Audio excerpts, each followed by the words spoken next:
Hello everyone, welcome to SOE 11 and 12 and now you are with your biology educator Shahil sir. তো এর আগের লেকচারে আমরা human reproduction part 1 পড়েছিলাম এবং আজকে আমি তোমাদের জন্য নিয়ে চলে এসেছি হিউম্যান রিপ্রোডাকশন পার্ট 2। এই হিউম্যান রিপ্রোডাকশন পার্ট 2 তে মেইনলি আমরা যে জিনিসগুলোর উপরে ফোকাস করব সেগুলো হচ্ছে ফিমেল রিপ্রোডাকটিভ সিস্টেম এবং আমরা এর পরবর্তীকালে যাব হচ্ছে ফার্টিলাইজেশনে। মেইনলি ফোকাস করব ফিমেল রিপ্রোডাকটিভ সিস্টেমের উপরে, তারপরে যাব আমরা ফার্টিলাইজেশনে।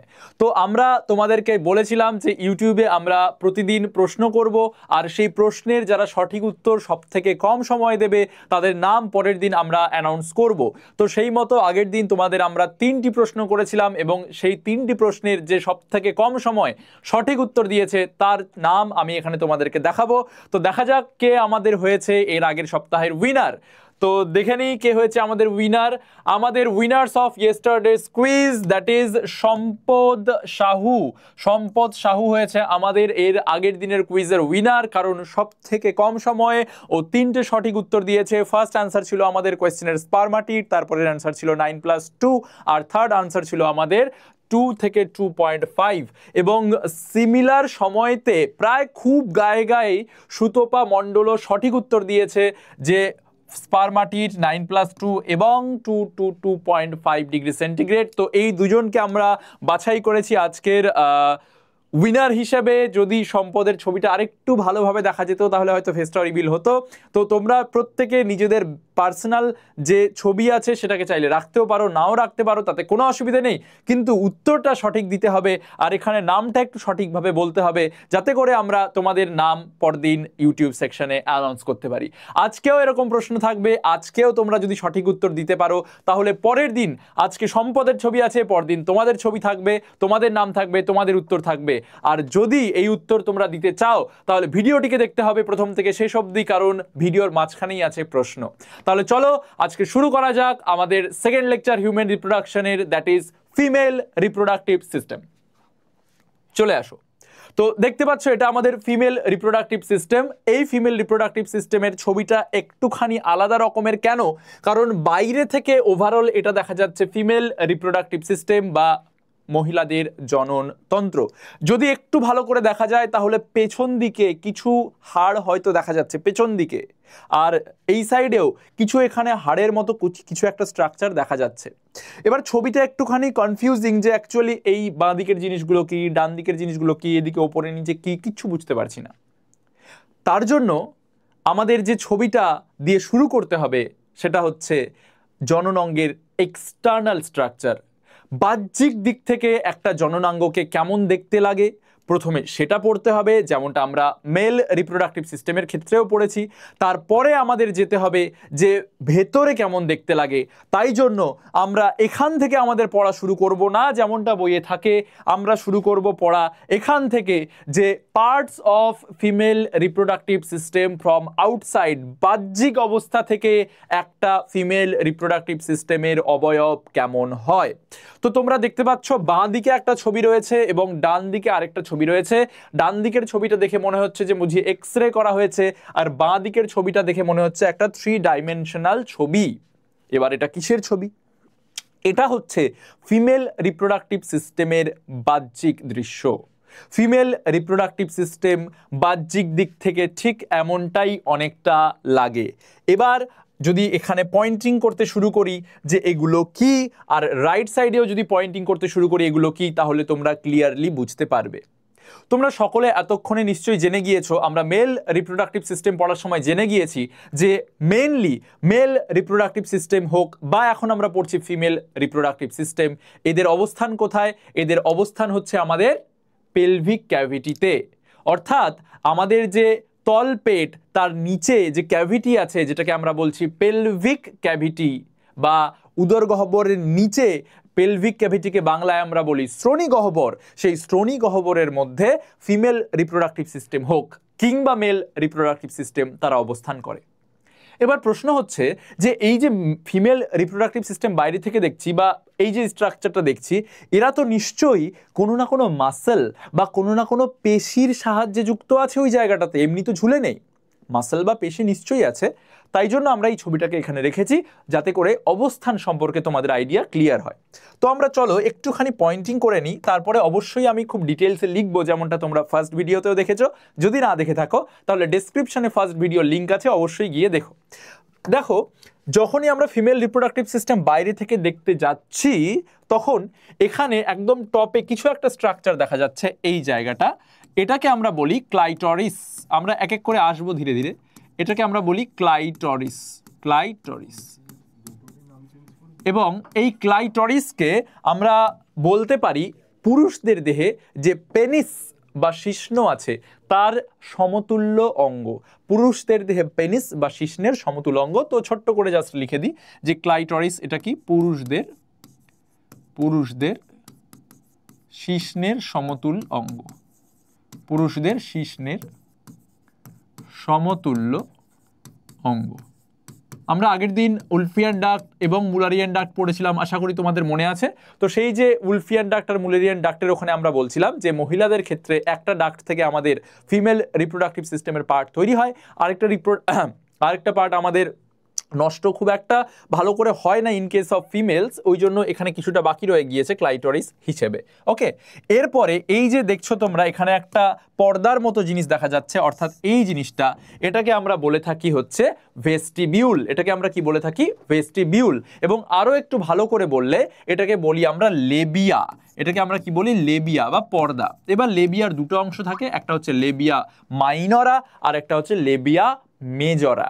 আমরা পরে পড়বো সেটা। লেবিয়া মেজরা বাইরের দিকে থাকে, লেবিয়া মাইনরা ভেতরের দিকে থাকে। অর্থাৎ এই যে পর্দাটা আমরা বলছি, যাকে আমরা লেবিয়া বলে ডাকছি, সেটার একটা বাইরের আবরণ থাকে, একটা ভেতরের আবরণ থাকে। আমরা আসবো ডিটেলসে।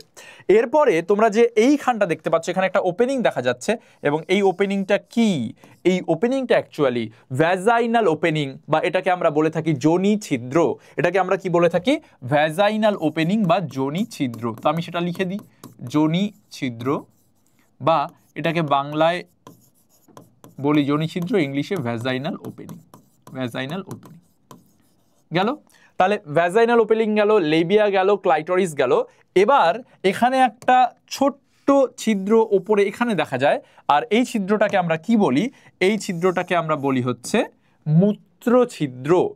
এইখানে মূত্র নালী এসে উন্মুক্ত হয়, এবং পরবর্তীকালে এই মূত্র ছিদ্রের মধ্যে দিয়েই মূত্রগুলো বাইরে বেরিয়ে যায়।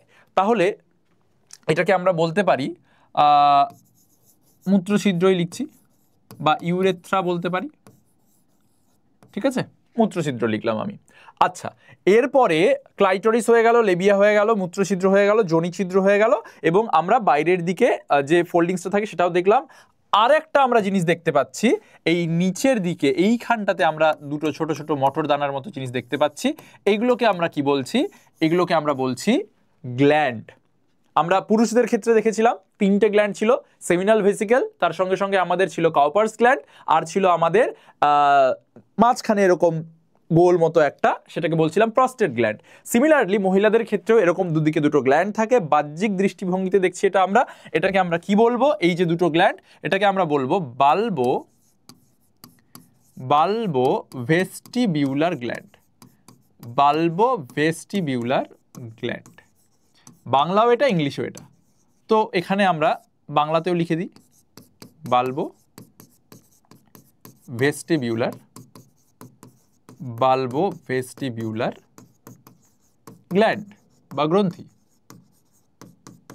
তাহলে এই রইল আমাদের ফিমেল রিপ্রোডাক্টিভ যে তন্ত্র আছে বা ফিমেল রিপ্রোডাক্টিভ সিস্টেম আছে, তার একটা বাহ্যিক দৃষ্টিভঙ্গি। এবার প্রশ্ন হচ্ছে যে এটা দেখে খুব একটা বোঝা যাচ্ছে না যে কোন অংশটাকে আমরা চিহ্নিত করতে চাইছি, বা এক্স্যাক্টলি কোন অংশের কথা বলা হচ্ছে, কারণ একটা ভেগ মতো লাগছে যে এর পেছনে কি আছে, আগে কি আছে, সাইডে কি আছে, খুব একটা ভালো বোঝা যাচ্ছে না। তার জন্য আমাদের দেখতে হবে এই ছবিটা, এবং এই ছবিটা দেখলে তোমরা বুঝতে পারবে যে কোন জায়গাটা এখানে দেখানো হচ্ছে। অ্যাকচুয়ালি এই যে তোমরা দেখতে পাচ্ছ এইখানটা, অ্যাকচুয়ালি তোমরা দেখতে পাচ্ছ যে এইখানটা, এই জায়গাটাকেই বড় করে এখানে দেখানো হচ্ছে। এই জায়গাটাকেই বড় করে এখানে দেখানো হচ্ছে। এবার আশা করি এই জায়গাটা দেখে তোমরা বুঝতে পারছো যে এটা হয়তো কোনো ব্যক্তির ডান পাকে দেখানো হচ্ছে, এটা হয়তো কোনো ব্যক্তির ডান পাকে দেখানো হচ্ছে, এটা হয়তো কোনো ব্যক্তির বাঁ পাকে দেখানো হচ্ছে, এবং এইখানে মাঝখানে যে হাড়টা তোমরা দেখতে পাচ্ছ, এই যে মাঝখানে এখানে যে একটা হাড় তোমরা দেখতে পাচ্ছ, এটাকে তোমরা চলন গমন চ্যাপ্টারে পড়েছো অবশ্যই, এটাকে তোমরা চলন গমন চ্যাপ্টারে অবশ্যই পড়েছো। আমরা পড়ছিলাম চলন গমন চ্যাপ্টারে যে আমাদের দুটো গার্ডেল থাকে, একটাকে বলি পেক্টোরাল গার্ডেল, যা আমাদের এইখানে থাকে, যা আমাদের হাতগুলোকে কাঁধের সঙ্গে যুক্ত করে রাখে, পেক্টোরাল গার্ডেল। আর আরেকটা থাকে আমাদের জয়েন্ট হচ্ছে আমাদের তলপেটে, যেটাকে আমরা বলতাম পেলভিক গার্ডেল। এটাকে আমরা কি বলতাম? পেলভিক গার্ডেল, যার সঙ্গে আমাদের পাগুলো সংযুক্ত থাকে। তাহলে এই যে দুই দিকে দুটো হাড়ের মতো গঠন দেখছি, এই দুটো গঠন আমাদের নিশ্চয়ই পেলভিক গার্ডেল। আর এই পেলভিক গার্ডেলের সঙ্গেই আমাদের যে ফিমেল রিপ্রোডাক্টিভ সিস্টেম সেটা যুক্ত আছে, অর্থাৎ দুই সাইডে আমাদের, এর দুই সাইডে যদি আমরা যাই তাহলে আমরা দেখতে পাবো যে এর সঙ্গে পেলভিক গার্ডেল যুক্ত আছে, আর পেলভিক গার্ডেলের সঙ্গেই এই সেন্টারটা, এটা হচ্ছে ফিমেল রিপ্রোডাক্টিভ সিস্টেম বা মহিলাদের জননাঙ্গের বাহ্যিক পার্ট। সেটাই আমরা এখানে জুম করে দেখলাম যে অ্যাকচুয়ালি বাহ্যিক দৃষ্টিভঙ্গিতে কি কি জিনিসপত্র দেখা যাচ্ছে। এরপরে আমরা যদি এইখানে একটুখানি পয়েন্টিং করি, এটা তোমাদের সিলেবাসে নেই, অবশ্যই ভয় পাওয়ার কোনো কারণ নেই, কিন্তু শুধু সিলেবাস সংক্রান্ত পড়াশোনা করলে হবে না, আমাদের যদি অ্যাকচুয়ালি ডিটেইল জিনিসগুলোকে ভিজুয়ালাইজ করতে হয় তাহলে সিলেবাস বহির্ভূত কিছু জিনিস আমাদের পড়তে হবে। তাহলে এখানে কিছু পেশি দেখা যাচ্ছে, যে পেশিগুলোর নাম আমি তোমাদের সঙ্গে একটুখানি শেয়ার করতে চাই, যে কি কি পেশি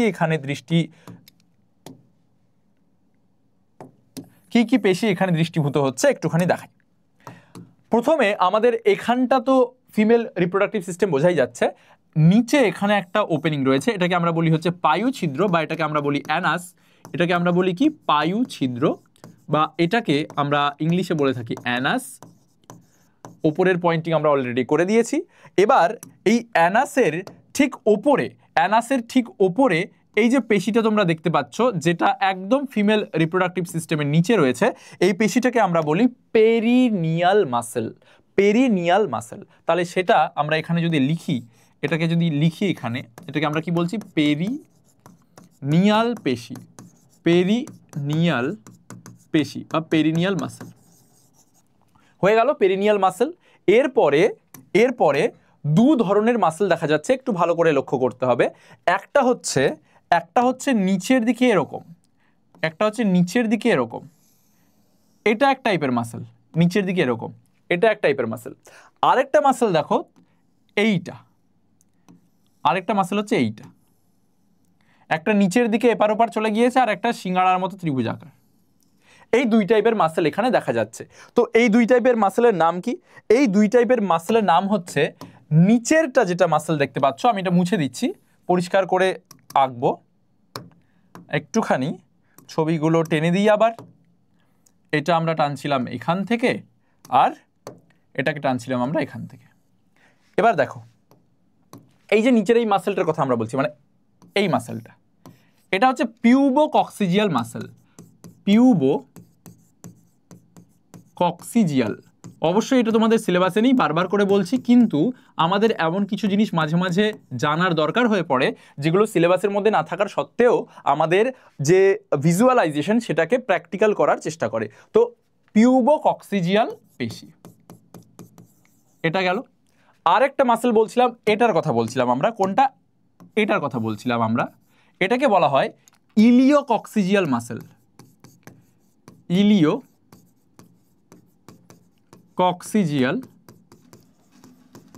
ইলিওকক্সিজিয়াল পেশি। আর আরো একটা মাসেল তোমরা দেখতে পাচ্ছ, যেটা আমাদের একদম সাইড দিয়ে যাচ্ছে, এই যে দেখো কোন মাসেলটার কথা বলছি, এই মাসেলটার কথা বলছি, এই মাসেলটার কথা বলছি, এটা, ঠিক আছে? তাহলে এই মাসেলটার নাম কি? এই মাসেলটার নাম হচ্ছে বালবো স্পঞ্জিওসাস মাসেল। স্পঞ্জিওসাস। তাহলে এতগুলো পেশির সাহায্যে ফিমেল রিপ্রোডাক্টিভ সিস্টেম সঠিক জায়গায় আছে এবং অ্যানাস সঠিক জায়গায় আছে। আরেকটা খুব ইম্পর্টেন্ট মাসেল এখানে দেখা যাচ্ছে, যেটা আমাদের পায়ুছিদ্রের সঙ্গে যুক্ত থাকে এবং ভবিষ্যতে মলত্যাগে সাহায্য করে। সেটা কোন জায়গাটাকে আমরা বোঝাচ্ছি? সেটা বোঝাচ্ছি আমরা হচ্ছে এই এটা যদি পায়ুছিদ্র হয় একদম ঠিক তার পাশে, মানে এইখানটায় দেখো, এই জায়গাটায় এখানে খুব পাতলাভাবে একটা মাসেল দেখা যাচ্ছে এই জায়গাটায়। এই মাসেলটাকে আমরা কি বলছি? এই মাসেলটার নাম তোমরা অবশ্যই শুনেছো যে স্ফিংটার পেশি। আমরা এটা পড়েছিলাম মেল রিপ্রোডাক্টিভ সিস্টেমে। আমরা যখন মূত্রথলি পড়ছিলাম সেখানে আমরা দুটো পেশির কথা বলেছিলাম, একটা হচ্ছে স্ফিংটার পেশি আর একটা হচ্ছে ডারটস পেশি। সিমিলারলি যে ফিমেল রিপ্রোডাক্টিভ সিস্টেম, তার নিচে যে অ্যানাস বা পায়ুছিদ্র রয়েছে ঠিক তার পাশেই এখানেও রয়েছে কি স্ফিংটার পেশি, এখানেও রয়েছে কি অ্যানাল স্ফিংটার পেশি। ঠিক আছে, তাহলে আশা করি এবার তোমরা একটা ক্লিয়ার ভিউ পাচ্ছ যে এটা হচ্ছে বাহ্যিক একটা গঠন যেটা আমরা এই পার্টটার কথা বলতে চাইছি। আর তার ওপরে সাইডে রয়েছে আমাদের কি পেলভিক গার্ডেল, আর পেলভিক গার্ডেলের সঙ্গে যুক্ত রয়েছে বিভিন্ন ধরনের পেশি, যে পেশিগুলোর নাম আমি এখানে লিখে দিয়েছি। যদি একটু এদিক ওদিক হয় ক্ষমা করো ভাই, কিন্তু আমি চেষ্টা করেছি যে পেশিগুলোর নাম এখানে লিখতে, যাতে করে তোমাদের একটা আইডিয়া তৈরি হয়। এরপরে আমরা কি পড়বো, বা টেক্সট বইয়ে যে ছবিটা দেখি সেটা কোন ছবি, তাই সেই ছবির সঙ্গে তো এই ছবির কোনো মিল পাওয়া যাচ্ছে না। কোন ছবি টেক্সট বইতে আছে? টেক্সট বইতে যে ছবিটা আছে সেটা হচ্ছে যখন আমরা ফিমেল রিপ্রোডাক্টিভ সিস্টেমকে ভেতর থেকে দেখব, মানে যখন আমরা যোনিছিদ্রের ভেতরে যাব এবং তারপরে একটা অ্যানাটমি দেখার চেষ্টা করব, সেটা আমাদের টেক্সট বইতে আছে এবং সেই ছবিটাই হচ্ছে আমাদের এই ছবিটা। এবার আমরা যে যোনিছিদ্র বা ভ্যাজাইনাল ওপেনিংয়ের কথা বলছিলাম সেটা এখানে আছে, আর ভ্যাজাইনাল ওপেনিং বা যোনিছিদ্রের ভেতরে যে স্ট্রাকচারটা আছে সেটা হচ্ছে আমাদের এটা, যার ওপরের স্ট্রাকচারটা আমরা এতক্ষণ ধরে দেখছিলাম। এই সাইডের পেশিগুলো আমরা এখানে দেখছিলাম, আমরা হচ্ছে এই সাইডের পেশিগুলো এখানকার পেশিগুলো দেখছিলাম। এবার আমরা দেখব প্রপার টেক্সট বই oriented female reproductive system. Okay, so let's explore and let's do it for our exam. এতক্ষণ ধরে আমরা জানার জন্য পড়ছিলাম, এবার আমরা এক্সাম ওরিয়েন্টেড পড়বো, রাইট? তো চলো আমরা প্রথমেই চলে আসি এখানে। কি দেওয়া আছে এখানে? এখানে যে জিনিসটা দেওয়া আছে that is internal structure of female reproductive system, মানে স্ত্রী জনন অঙ্গের অভ্যন্তরীণ গঠন, স্ত্রী জনন অঙ্গের অভ্যন্তরীণ গঠন বা জননতন্ত্রের অভ্যন্তরীণ গঠন। তো আমরা এখানে দেখতে পাচ্ছি, আমি লিখবো অবশ্যই, কোনো চিন্তা করো না, ছবি দেখিয়ে দিচ্ছি, তারপরে অবশ্যই আমি প্রত্যেকটা জিনিস লিখে দেবো যাতে তোমাদের কোনো অসুবিধা না হয়। প্রথমে তোমরা দেখতে পাচ্ছ যে এটা যদি ভ্যাজাইনাল ওপেনিং হয় বা এটা যদি যোনিছিদ্র হয়, তাহলে ভ্যাজাইনাল ওপেনিংটা বাইরে থেকে দেখা যাচ্ছে, কিন্তু তারপরে কি বলা হচ্ছে যে তারপরে যে চামড়াটা রয়েছে, তোমরা দেখতে পাচ্ছ যে মানে খুব পরিষ্কার বোঝাই যাচ্ছে এটা যে ফিমেল রিপ্রোডাক্টিভ সিস্টেমের উপরে একটা চামড়ার এরকম আবরণ দেওয়া আছে, এরকম একটা চামড়ার আবরণ দেওয়া আছে ফিমেল রিপ্রোডাক্টিভ সিস্টেমের উপরে, এবং সেই চামড়ার আবরণটা পুরো জায়গাটাতে ছড়িয়ে রয়েছে, পুরো জায়গাটাতে ছড়িয়ে রয়েছে। এবার এই যে পুরো জায়গাটাতে ছড়িয়ে রয়েছে চামড়াটা, এটাকে আমরা কি বলে ডাকছি? Broad ligament. দেখো এখানে নামটাও দেওয়া আছে, এটাকে আমরা কি বলে ডাকছি? Broad ligament, right? এটাকে আমরা ব্রড লিগামেন্ট বলছি। ব্রড লিগামেন্টটা কি করছে? আমাদের যে পেলভিক গার্ডেলের মানে জায়গাটা, তার সঙ্গে আমাদের এই যে ফিমেল রিপ্রোডাক্টিভ সিস্টেমটা সেটাকে যুক্ত রাখছে কে? Broad ligament. গেল ব্রড লিগামেন্ট। এবার ব্রড লিগামেন্টের পরে আমরা বিভিন্ন জিনিস দেখতে পাচ্ছি। প্রথমে আমরা যে জিনিসটা দেখতে পাচ্ছি, মানে আমি যদি এই চামড়াটাকে এখানে তুলে দিই এখান থেকে, তাহলে এই জিনিসটা এটা আমরা দেখতে পাচ্ছি, যদিও হালকা হালকা করে দেখা যাচ্ছে, কিন্তু আমরা এটাকে কি বলে থাকি? এই জায়গাটাকে আমরা বলে থাকি ইউটেরাস বা জরায়ু। এই যে এখানে লেখা আছে ইউটেরাস, এটাকে আমরা যদি এখন বাংলায় লিখি, এটাকে আমরা বলবো হচ্ছে জরায়ু। এটাকে আমরা কি বলে ডাকবো? এটাকে আমরা বলে ডাকবো জরায়ু। এটাকে আমরা বলবো জরায়ু। তো একদম উপর অবধি নয়, মেইনলি মোটামুটি এত দূর অবধি আমরা বলি, আর উপরের এই জায়গাটাকে আমরা ফান্ডাস বা দেহ বলে ডাকি। তো ঠিক আছে, ইউটেরাস বা জরায়ু পুরোটাই ঠিক আছে, অসুবিধা নেই। এবারে এটা যদি জরায়ু হয়, আমরা দেখতে পাচ্ছি এর পাশ দিয়ে এখানে এরকম একটা নালী যাচ্ছে, আমরা দেখতে পাচ্ছি এর পাশ দিয়ে এরকম একটা নালী যাচ্ছে, এখানেও এরকম একটা নালী যাচ্ছে, জরায়ুর সঙ্গে লেগে আছে। এই নালীটাকে কি বলে?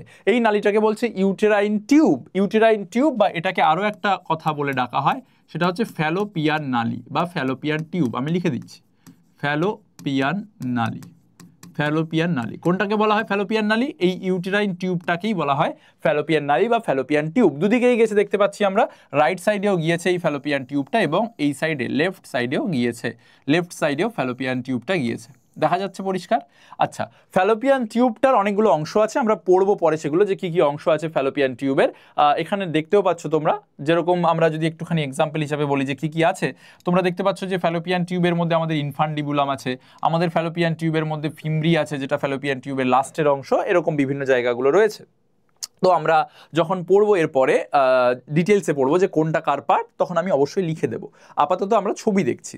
এবারে যখন এই ফ্যালোপিয়ান টিউবটা শেষ হয়ে গেল এবং ফ্যালোপিয়ান টিউবের মাথায় দেখা যাচ্ছে এরকম কিছু আঙ্গুলের ভাঁজের মতো অংশ সৃষ্টি হয়েছে, যেগুলোকে আমরা ফিমব্রি বলে ডাকছি। এখানে দেখো তোমরা পয়েন্টিং করা আছে, এখানে এটা হচ্ছে ফিমব্রি, এরকম ভাঁজগুলো দেখা যাচ্ছে। তো কি হলো যে এটা ভ্যাজাইনাল ওপেনিং, তারপরে ইউটেরাস বা জরায়ু দেখা গেল। ইউটেরাস বা জরায়ু দুদিকে দুটো নালী যাচ্ছে, যেটাকে আমরা বলছি হচ্ছে ফ্যালোপিয়ান টিউব বা ফ্যালোপিয়ান নালিকা। ফ্যালোপিয়ান নালিকা এক জায়গায় গিয়ে শেষ হয়ে যাচ্ছে এবং আঙুলের মতো ভাঁজ দেখা যাচ্ছে দুদিকেই, যেগুলোকে আমরা বলছি অ্যাম্পিউলা। আর অ্যাম্পিউলা যেখানে শেষ হলো সেখান থেকে আবার একটা দড়ির মতো জিনিস দেখা যাচ্ছে। এই যে এই জিনিসটা, এটা কি জিনিস? এখানে একটা দড়ির মতো জিনিস দেখা যাচ্ছে। এই জিনিসটাকে আমরা বলছি হচ্ছে সাসপেন্সারি লিগামেন্ট। এটাকে আমরা কি বলছি? Suspensory ligament. Very very important. Suspensory লিগামেন্টের কি দরকার? সাসপেন্সারি লিগামেন্ট কি করছে? এই যে এই সাইডে ইনফান্ডিবিউলামটা আসছে, ইনফান্ডিবিউলামের পরে যে ফিমব্রিটা আছে তার সঙ্গে এই যে ওভারি বা ডিম্বাশয়ের কানেকশন, এটাকে করাচ্ছে সাসপেন্সারি লিগামেন্ট। এটাকে করাচ্ছে সাসপেন্সারি লিগামেন্ট। বোঝা গেল? ক্লিয়ার? ছবিতেও দেখা যাচ্ছে। আর রাইট সাইডে আমরা আরেকটা জিনিস দেখতে পাচ্ছি, দুই দিকে এই ক্ষেত্রে দেখতে পাচ্ছি। এইটা আমাদের কি? এইটা আমাদের হচ্ছে ওভারি বা ডিম্বাশয়। এইটা হচ্ছে আমাদের ওভারি বা ডিম্বাশয়। এটা আমাদের হচ্ছে ওভারি বা ডিম্বাশয়। তাহলে আমরা দেখতে পাচ্ছি সাসপেন্সারি লিগামেন্টের সঙ্গে ওভারি বা ডিম্বাশয় যুক্ত আছে, আর ওভারি বা ডিম্বাশয়ের সাথে আবার আরেকটা দড়ির মতো জিনিস যুক্ত আছে, যেটা ওভারি বা ডিম্বাশয়কে জরায়ুর সাথে যুক্ত করছে। মানে এরকম একটা দড়ি দেখতে পাচ্ছি আমরা, দুই দিকেই আছে, এখানেও আছে, দুই দিকেই আছে, যেটা কি করছে? জরায়ুর যে প্রাচীর তার সঙ্গে আমাদের ওভারি বা ডিম্বাশয়কে যুক্ত করছে। এবং এই যে দড়িটা, এই যে লিগামেন্টটা, এটাকে আমরা কি বলছি? যেহেতু এটা ওভারির সাথে কানেক্টেড আর জরায়ুর সাথে কানেক্টেড, তাই জন্য এটাকে আমরা বলছি ওভারিয়ান লিগামেন্ট। এটাকে আমরা কি বলছি? Ovarian ligament. তাহলে কত ধরনের লিগামেন্ট আমরা দেখলাম?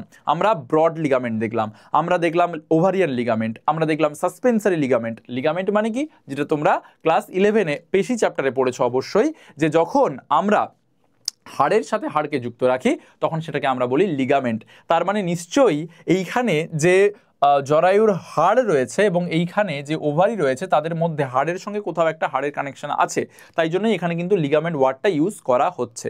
তো বিভিন্ন ধরনের লিগামেন্ট দেখা গেল যারা ওভারিটাকে তার নিজের জায়গায় রাখতে সাহায্য করছে, এবং ওভারঅল জিনিসটা এরকম। প্রত্যেকটা জায়গার ছবি আমি বর্ণনা করলাম, এবার আমি লিখবো। ওকে, তাহলে লেখার জন্য চাই আমাদের একটু স্পেস, আর তার আগে আমাদের চাই এই যে ছড়িয়ে ছিটিয়ে জিনিসগুলোকে আমরা ছবিতে দেখলাম সেটার একটা সুন্দর একটা চার্ট তৈরি করা, যে প্রাথমিক জননাঙ্গ কোনটা, গৌণ জননাঙ্গ কোনটা, আনুষঙ্গিক অংশ কোনটা।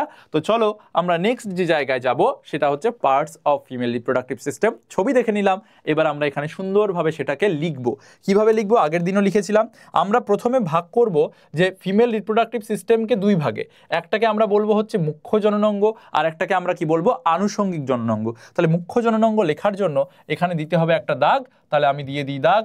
আর এটাকে আমি একটুখানি ঠিক করি, বাঁকা হয়ে গেল, একটুখানি সোজা করে নিই। চলো, এবার প্রথমে আমি বাঁ সাইডে লিখবো কি?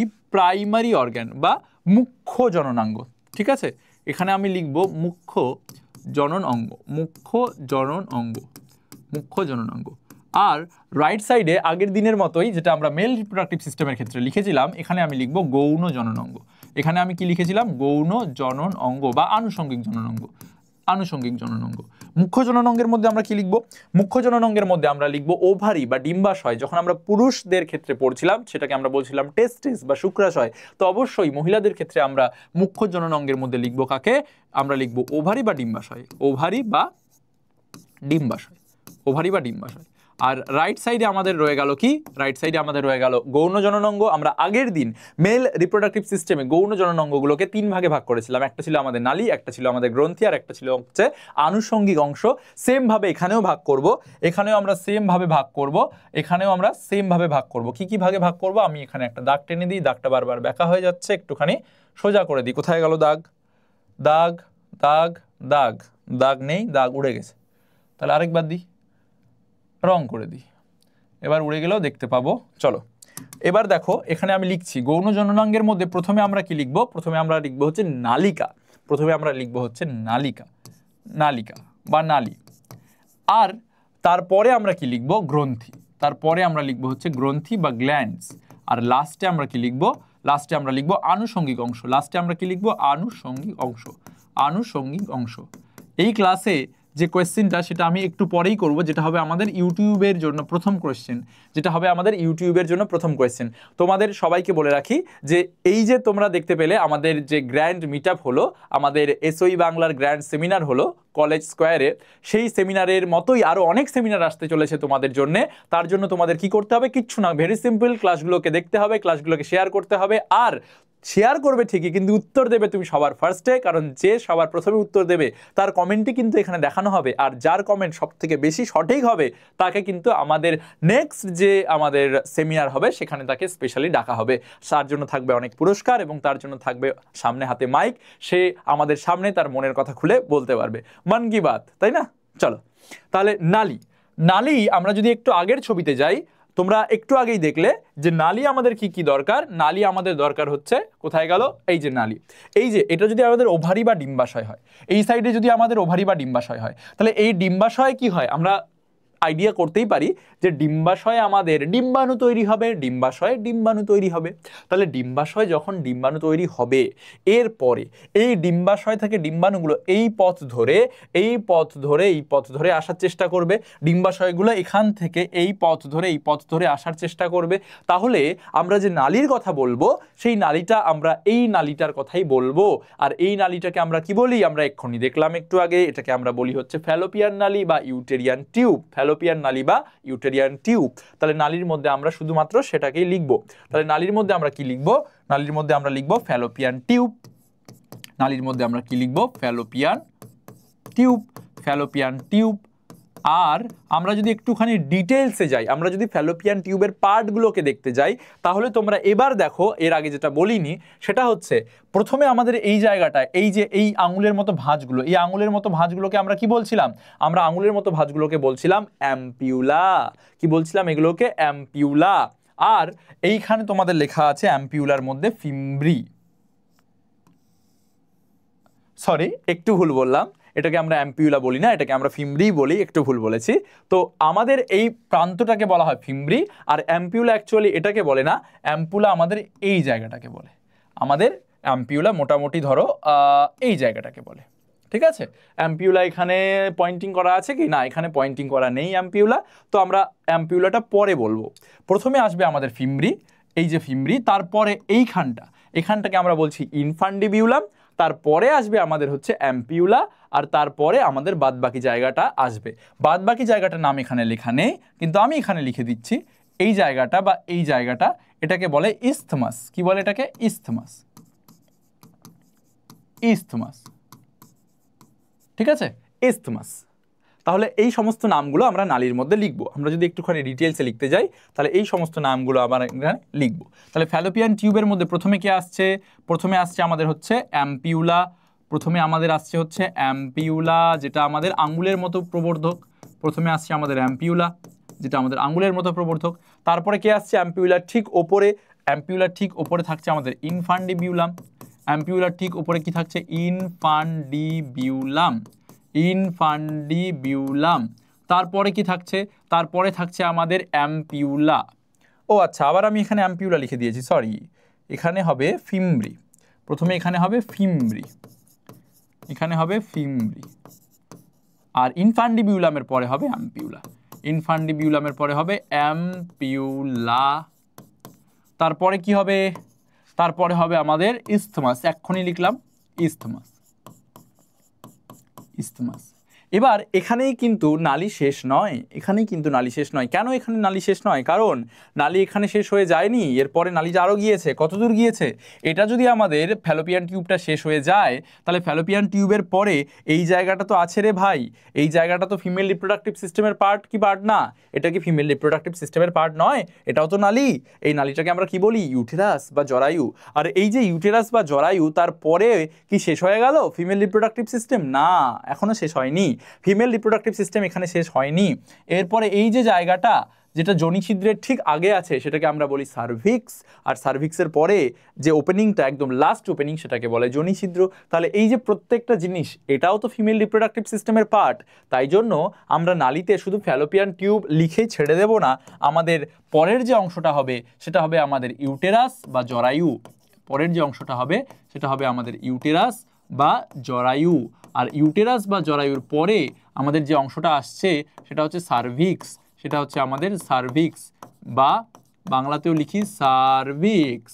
আর একদম লাস্টে আমাদের কি রয়েছে, ভ্যাজাইনাল ওপেনিং বা যোনি ছিদ্র। তাহলে সেটাকে আমরা কোথায় লিখবো, জায়গা নেই তো এখানে লিখি, এখানে আমরা লিখি হচ্ছে যোনি ছিদ্র, এখানে আমরা লিখি হচ্ছে যোনি ছিদ্র। ঠিক আছে, এই গেল আমাদের হচ্ছে ওপেনিং। এরপরে আমাদের চলে আসছে গ্রন্থি। গ্রন্থি আমাদের দুটো থাকে কোথায়, আমরা একটু আগে প্রথম ছবিতে দেখলাম, কোথায় দেখলাম, আরে ছবি পাল্টে যাচ্ছে, ছবি আমরা এইখানে দেখলাম কি না, এইখানে দেখলাম। আমরা এইখানে দুটো এখানে গ্ল্যান্ড দেখতে পাচ্ছি, যে গ্ল্যান্ডগুলোকে আমরা কি বলছি, বাল্বোভেস্টিবিউলার গ্ল্যান্ড, বাল্বোভেস্টিবিউলার গ্ল্যান্ড। এবার বাল্বোভেস্টিবিউলার গ্ল্যান্ড সংখ্যায় দুটো থাকে, কিন্তু আমরা এখানে কি বলছি, আমরা বলছি যে গ্রন্থি দুটো। গ্রন্থি বলছি আলাদা আলাদা টাইপের দুটো গ্ল্যান্ড থাকে। একটা গ্ল্যান্ডের নাম বাল্বোভেস্টিবিউলার গ্ল্যান্ড, যেটা সংখ্যায় দুটো থাকে, কিন্তু আরও এক টাইপের গ্ল্যান্ড থাকে, সেটা আবার কি, সেটা হচ্ছে তোমরা সকলেই জানো। প্রথম গ্ল্যান্ডটা হচ্ছে আমাদের বাল্বোভেস্টিবিউলার গ্ল্যান্ড, এটা আমাদের প্রথম। আর সেকেন্ডেরটা কি, সেকেন্ডেরটা হচ্ছে স্তন্যগ্রন্থি বা ম্যামারি গ্ল্যান্ড, স্তন্যগ্রন্থি বা ম্যামারি গ্ল্যান্ড। এটাও কিন্তু আমাদের স্ত্রী জনন অঙ্গের মধ্যেই পড়ে, ম্যামারি গ্ল্যান্ড বা স্তন্যগ্রন্থি। গেল। আর বাকি যা থাকলো আনুষঙ্গিক অংশ, সেটা হচ্ছে এক্সটার্নাল পার্টটা, যেটা আমরা এতক্ষণ ধরে প্রথমে পড়ছিলাম, সেটা হচ্ছে আমাদের আনুষঙ্গিক অংশ। এবার আনুষঙ্গিক অংশের মধ্যে তাহলে কি পড়ে, আনুষঙ্গিক অংশের মধ্যে আমাদের বাইরে এক্সটার্নাল স্ট্রাকচারের মধ্যে যা যা আছে সেগুলো আমাদের আনুষঙ্গিক অংশ। যেরকম হচ্ছে আমাদের লেবিয়া, মানে যে ফোল্ডিংসগুলো দেখা যায় যোনি ছিদ্রের বাইরে। তারপরে ক্লাইটরিস, তারপরে হচ্ছে কি ক্লাইটরিস, ওকে, ক্লাইটরিস। তারপরে হচ্ছে যোনি ছিদ্রের উপরে একটা পাতলা পর্দা থাকে, যেরকম হাইমেন। এগুলো হচ্ছে আমাদের আনুষঙ্গিক অংশ। তাহলে এইভাবে আমরা যেরকমভাবে মেল রিপ্রোডাক্টিভ সিস্টেমের প্রত্যেকটা পার্টের একটা সুন্দর ক্লাসিফিকেশন করেছিলাম যে কোথায় কোনটাকে রাখবো, এখানেও সেরকমভাবে ফিমেল রিপ্রোডাক্টিভ সিস্টেমের কোন পার্টটা কোন জায়গায় রাখবো সেটা এখানে ক্লিয়ারলি দেখা যাচ্ছে, ছবিতেও তোমাদের দেখালাম। আশা করি তোমরা বুঝতে পারলে। যদি বুঝতে পারো তাহলে তোমরা ভিডিওটিকে থামস আপ দিতে পারো। এই তোমাদের থামস আপ আমাদেরকে অনেক মোটিভেশন যোগায়। তো গান করি যে কিচ্ছু চাইনি আমি আজীবন একটু ভালোবাসা ছাড়া, সেই ভালোবাসাটাকে তো সামনাসামনি তোমরা দেখাতে পারছো না, তো ভিডিওর যে কমেন্ট সেকশন বা তোমাদের যে লাইক, সেটা দিয়ে আমরা বুঝতে পারি যে তোমরা আমাদের কতটা ভালোবাসো, এবং আমাদের বিশ্বাস যে তোমরা আমাদেরকে প্রচুর ভালোবাসো। চলো আমরা নেক্সট জায়গায় চলে আসি। নেক্সট জায়গা হচ্ছে এবার বসে বসে লিখি, যেটা আমি প্রতিদিনই করে থাকি তোমাদের সুবিধার জন্য। আর প্রত্যেকটা নোটস তোমরা টেলিগ্রাম সেকশনে পেয়ে যাও। অবশ্যই আমাদের টেলিগ্রাম সেকশনে এখন এর আগের দিনের নোটসটা হয়তো তোমরা পাওনি এখনও, কারণ আমাদের একটুখানি ব্যস্ততা শিডিউল চলছে। কারণ তোমরা দেখতেই পাচ্ছ যে গ্র্যান্ড সেমিনার হয়েছিল, তার জন্য অনেক খাটাখাটনি করতে হয়েছিল। কিন্তু অবশ্যই প্রত্যেকটা নোটস তোমরা পেয়ে যাবে। হ্যাঁ, দের আয় বাট দ্রুস্ত আয়, হ্যাঁ অবশ্যই পেয়ে যাবে। তো আমরা এখানে ছোট ছোট কিছু পয়েন্টস লিখি। কি পয়েন্টস লিখবো, যে মানুষের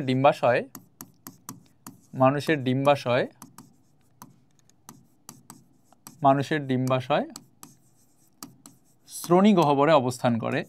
এটা আমরা আগের দিনেও পড়েছি যে পেলভিক গার্ডেলে অবস্থান করে, শ্রোণী গহ্বরে অবস্থান করে।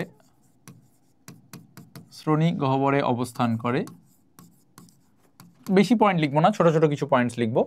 তারপরে কি লিখবো, যে ডিম্বাশয় ইউটেরাসের প্রাচীরের সাথে কোন লিগামেন্ট দ্বারা যুক্ত থাকে, সেটা আমরা লিখবো যে ডিম্বাশয়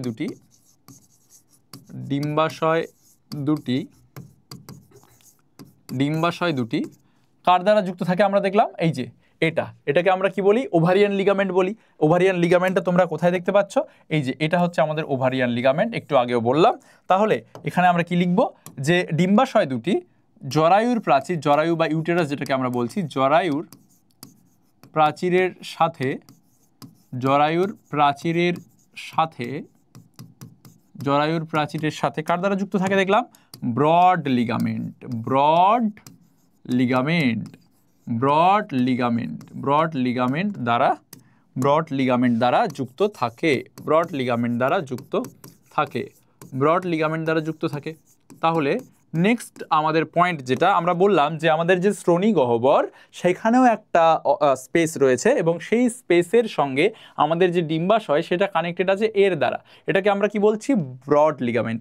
মানে তুমি ভাবো না এই ছবিটাকে কীরকম ভিজুয়ালাইজ করবে বা কোন চামড়ার কথা আমরা বলছি, যে তুমি ধরো এটা আমাদের হাত, এটা হাতের ওই সাইডটা, তো এই দিকটা তো তুমি দেখতে পাচ্ছ না আমার হাতের এই সাইডে কি আছে। তো হাতের এই সাইডের সঙ্গে এটা ধরো আমার পেন, কথার কথা এটা এরকম পেন ধরে আছি, তাহলে হাতের এই সাইডটা তুমি দেখতে পাচ্ছ না, আর হাতের এই সাইডে আছে ডিম্বাশয়। তো এটা যদি ডিম্বাশয় হয় আর এটা যদি পেন হয়, এটা মনে করো শ্রোণী গহ্বর, তো এই শ্রোণী গহ্বর আর এই পেনের সঙ্গে একটাই কানেকশন আছে, সেটা কি? এই আমার হাতের চামড়াটা, তাই না? সিমিলারলি এখানে এর পেছন দিকে, এর পেছন দিকে তো আমাদের কিছু না কিছু তো আছে, এটা তো সামনের দিকে আছে আমাদের ফিমেল রিপ্রোডাক্টিভ সিস্টেমটা, তো ওর পেছন দিকেও কিছু আছে।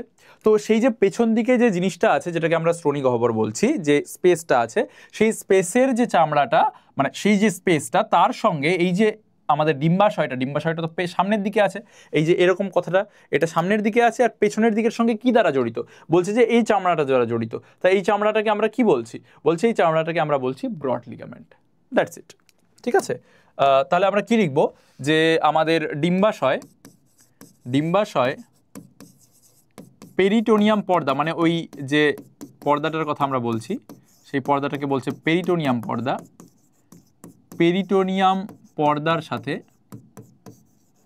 মানে যার সাথে আমরা লাগার কথা বলছি, পেছন দিকে যে জায়গাটার কথা আমরা বলছি পেরিটোনিয়াম পর্দা বলে সেটাকে। তোমরা ক্লাস 11-এ গেলেই দেখতে পাবে, ফিজিওলজি শুরুই হচ্ছে এরকমভাবে যে আমাদের যে উদর গহ্বর সেখানে আমাদের পেরিটোনিয়াম পর্দা থাকে। তো যাই হোক, আমরা লিখি এখানে যে ডিম্বাশয় পেরিটোনিয়াম পর্দার সাথে কি বললাম আমরা, কি লিগামেন্ট দ্বারা যুক্ত থাকে? আচ্ছা, ডিম্বাশয় দুটি জরায়ুর প্রাচীরের সাথে, সরি এটা ব্রড লিগামেন্ট নয়, এটা হচ্ছে ওভারিয়ান লিগামেন্ট হবে, এটা হচ্ছে ওভারিয়ান লিগামেন্ট হবে, এটা ওভারিয়ান লিগামেন্ট হবে, আর এটা হবে আমাদের ব্রড লিগামেন্ট, তাই তো? এটা হবে আমাদের ব্রড লিগামেন্ট। ব্রড লিগামেন্ট দ্বারা, ব্রড লিগামেন্ট দ্বারা দ্বারা যুক্ত থাকে, ব্রড লিগামেন্ট দ্বারা যুক্ত থাকে। ব্যাস, এই হচ্ছে আমাদের মোটামুটি ডিম্বাশয়ের অবস্থান। আর অবস্থানের সম্পর্কে আমাদের আর কিছু পড়ার নেই, আর বাদ বাকি জিনিসগুলো তো তোমরা ছবিতে ক্লিয়ারলি দেখতেই পাচ্ছ যে কোথায় কি দেখা যায়, তো এটা বিষয়ে আমাদের আর বেশি বক্তব্য নেই। ওকে, বাদ বাকি জিনিসগুলো তোমরা দেখতেই পাচ্ছ কোথায় কি দেখা যায়। এবার আমরা চলে আসি হচ্ছে আগের দিন যেভাবে আমরা পড়ছিলাম যে ইয়ের স্ট্রাকচার কি, মুখ্য জননাঙ্গের স্ট্রাকচার কি, এখন আমরা সরাসরি সেই জায়গায় চলে আসব। কিন্তু মুখ্য জননাঙ্গে যাওয়ার আগে আমাদের একটুখানি ইউটেরাসের অবস্থান এবং ইউটেরাসের যে লেয়ার্সগুলো আছে সেগুলো সম্বন্ধে পড়া খুব জরুরি। এবার তোমাদের যে টেক্সট বই সংক্রান্ত ছবি, টেক্সট বইয়ের ছবিটা কিভাবে থাকে? টেক্সট বইয়ের ছবিটা এরকমভাবে থাকে না? টেক্সট বইয়ের ছবিটা কেমন থাকে? টেক্সট বইয়ের ছবিটা খুব সিম্পল থাকে। ধরো টেক্সট বই অনুসারে যদি এখানে আঁকতে যাই তাহলে এই ধরো বিষয় এরকম, তাই না? এই হচ্ছে আমাদের অ্যাম্পিউলা, এই সরি অ্যাম্পিউলা বলছি বারবার করে, ফিমরি, এখান দিয়ে এরকম চলে আসলো বিষয়টা, এখান দিয়ে এরকম নেমে গেল, আবার এখানেও এরকম গেল, এখানে এরকম ভাঁজ হলো, এটাকে বলছি ফিমরি, আর এখান দিয়ে চলে এলো, আর এখান দিয়ে আমাদের ফিমেল রিপ্রোডাক্টিভ সিস্টেমটা এরকমভাবে চলে এলো, তারপরে এক সময় এখানে এরকম ভাঁজ হলো,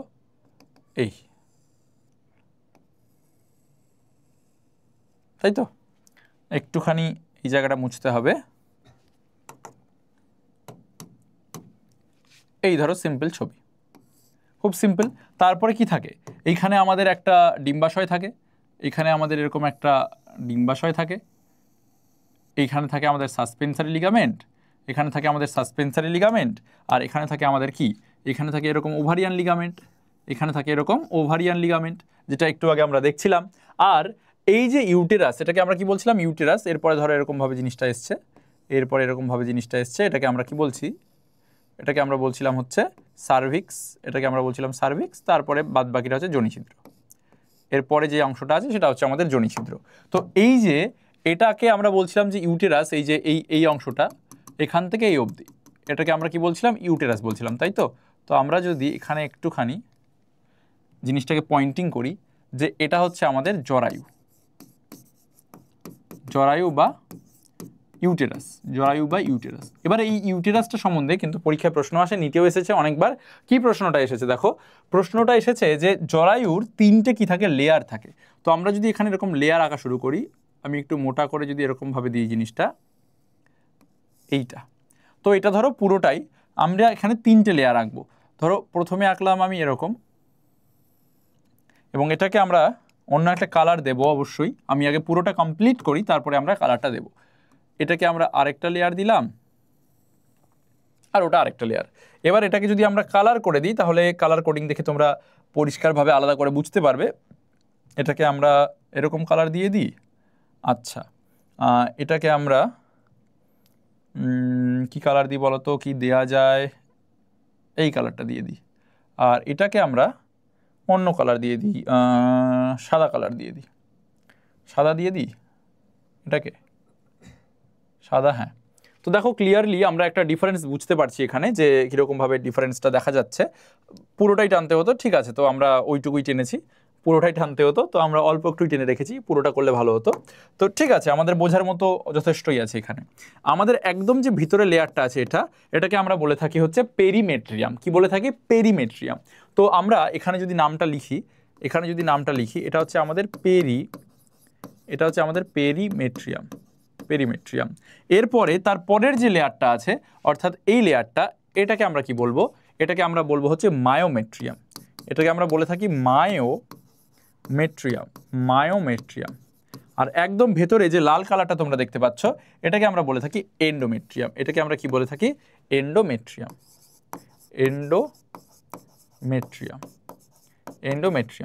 বাকিটা আমাদের আর দরকার নেই, যদি তোমাদের জানার দরকার হয়। এটাকে আমরা, এই অংশটাকে আমরা বলে থাকি হচ্ছে সার্ভিক্স, এই অংশটাকে আমরা বলে থাকি হচ্ছে সার্ভিক্সকে সার্ভিক্সই বলে, এটার কোনো আলাদা করে বাংলা নেই, সার্ভিক্সকে সার্ভিক্সই বলা হয়, ঠিক আছে। এটাকে বার্থ ক্যানালও বলা হয় অনেক সময়। সার্ভিক্স এবং যে ভ্যাজাইনাল ওপেনিং আছে সেটাকে একসাথে মিলিয়ে বার্থ ক্যানাল বলা হয়, বাট ঠিক আছে। তো আমাদের সেটা নিয়ে আমরা খুব একটা ইন্টারেস্টেড নই, আমরা ওভারঅল জিনিসটা বুঝছি। আর এই যে পার্টটা তোমরা দেখতে পাচ্ছ, এই যে এরকম হয়ে আছে, এটাকে আমরা বলে থাকি হচ্ছে ফান্ডাস। এটাকে আমরা কি বলে থাকি, ফান্ডাস, দেহ বলা যায় অনেক সময়, ফান্ডাস, ঠিক আছে। তো এটা হচ্ছে ইউটেরাসের লেয়ার, এটা হচ্ছে ফান্ডাস, এবং বাদ বাকি নালিকার যে অংশগুলো সেটা তো আমরা আগেই দেখে নিয়েছি।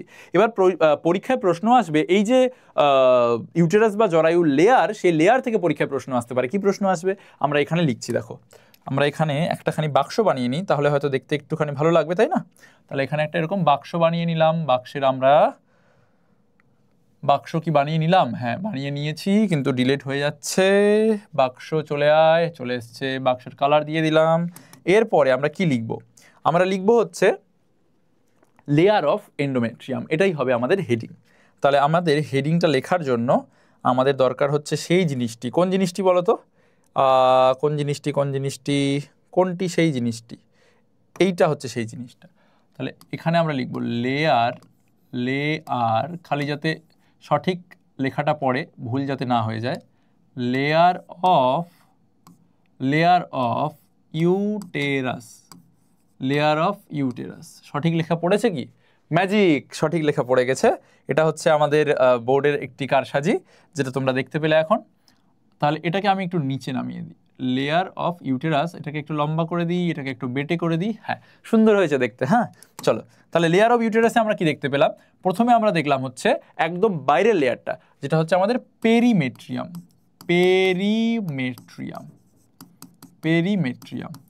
এটা সম্বন্ধে আমাদের বিশেষ কিছু বক্তব্য নেই, এইটা সম্বন্ধে আমাদের খুব একটা বিশেষ কিছু বক্তব্য নেই, প্রশ্ন খুব একটা আসে না। পেরিমেট্রিয়াম কি, যে জরায়ুর সর্ববহিস্থ স্তর,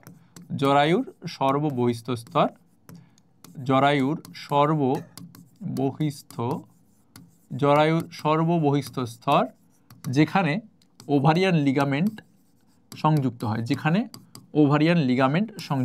যেখানে ওভারিয়ান ওভারিয়ান লিগামেন্ট কানেক্টেড, যেখানে ওভারিয়ান লিগামেন্ট কানেক্টেড, বা আমরা বাংলায় বলতে পারি হচ্ছে সংযুক্ত, সংযুক্ত বাইরে থেকে আর কি সংযুক্ত। এরপরে আসছে আমাদের main part, that is myometrium, মানে মাঝখানের যে লেয়ারটা আছে খুবই ইম্পর্টেন্ট। কেন ইম্পর্টেন্ট? কারণ এখান থেকে তোমাদের 2023 সালে না 22 সালে ঠিক মনে নেই, কিন্তু এখান থেকে নিটে প্রশ্ন এসেছে, ঠিক মনে নেই কিন্তু এখান থেকে নিটে প্রশ্ন এসেছে। কি প্রশ্ন এসেছে দেখো, খুব ইন্টারেস্টিং। বলছে মায়োমেট্রিয়াম, মায়োমেট্রিয়াম কি করছে? মায়োমেট্রিয়াম বলা হচ্ছে যে মায়োমেট্রিয়াম যে স্তরটা, স্টেটমেন্ট বেসড কোয়েশ্চেন এসেছিল এনসিইআরটি লাইন, মায়োমেট্রিয়াম যে স্তরটা বলছে সেটা অরেখ পেশি দিয়ে তৈরি এবং সেটা মাস্কিউলার পেশিময় অরেখ পেশি দিয়ে তৈরি। তাহলে আমরা লিখছি এটি পেশিময় স্তর। এটি কিরকম স্তর? পেশিময় স্তর। এখানে পেশি থাকে, মাসল থাকে। কিরকম ধরনের পেশি? বলা হচ্ছে মাসল থাকে, এবং ভবিষ্যতে আমরা দেখতে পাবো যে যখন এখানে ভবিষ্যতে আমরা দেখতে পাবো, আমরা তো এখনো পড়িনি কিন্তু পড়বো, যে ভবিষ্যতে যখন এখান দিয়ে শুক্রাণু আসবে এবং উপর দিয়ে এখান দিয়ে আমাদের ডিম্বাণুটা আসবে, এখানে আমরা ডিম্বাশয়টা আঁকিনি এখান দিয়ে আমাদের যখন ডিম্বাণুটা আসবে, তো আমরা দেখতে পাবো এক সেকেন্ড, হ্যাঁ আমরা দেখতে পাবো যে ডিম্বাণুটা এখান দিয়ে বেরিয়ে এই অ্যাম্পিউলা অঞ্চলে আসবে। ভবিষ্যতে দেখবো যে এখানে ওয়েট করে ডিম্বাণু চলে আসে না এদিকে, শুক্রাণু ডিম্বাণুর কাছে যায় প্রপোজ করতে। প্রপোজ সবসময় ছেলেরা বেশিরভাগ দেখা যাচ্ছে যে মেয়েদের প্রপোজ করছে, তো এখানেও শুক্রাণু নিজে চলে যাচ্ছে ডিম্বাণুর কাছে, ডিম্বাণু শুক্রাণুর কাছে ছুটে আসছে না, দেমাগ বেশি একটুখানি, তাই না? তো এবার কি হয়েছে যে এইখানে ফার্টিলাইজেশন হয়ে গিয়েছে, যে শুক্রাণু অ্যাকসেপ্টেড হয়ে গিয়েছে, তো ফার্টিলাইজেশন বা নিষেক হয়ে গিয়েছে এবং এখান থেকে একটা বাচ্চা বা বেবি তৈরি হলো। এবার এই বেবিটা বা বাচ্চাটা পরবর্তীকালে এখান দিয়ে আস্তে আস্তে এখানে এসে বসে পড়বে, জরায়ুর স্তরে বসে পড়বে। আমরা পরে এটা সম্বন্ধে পড়বো।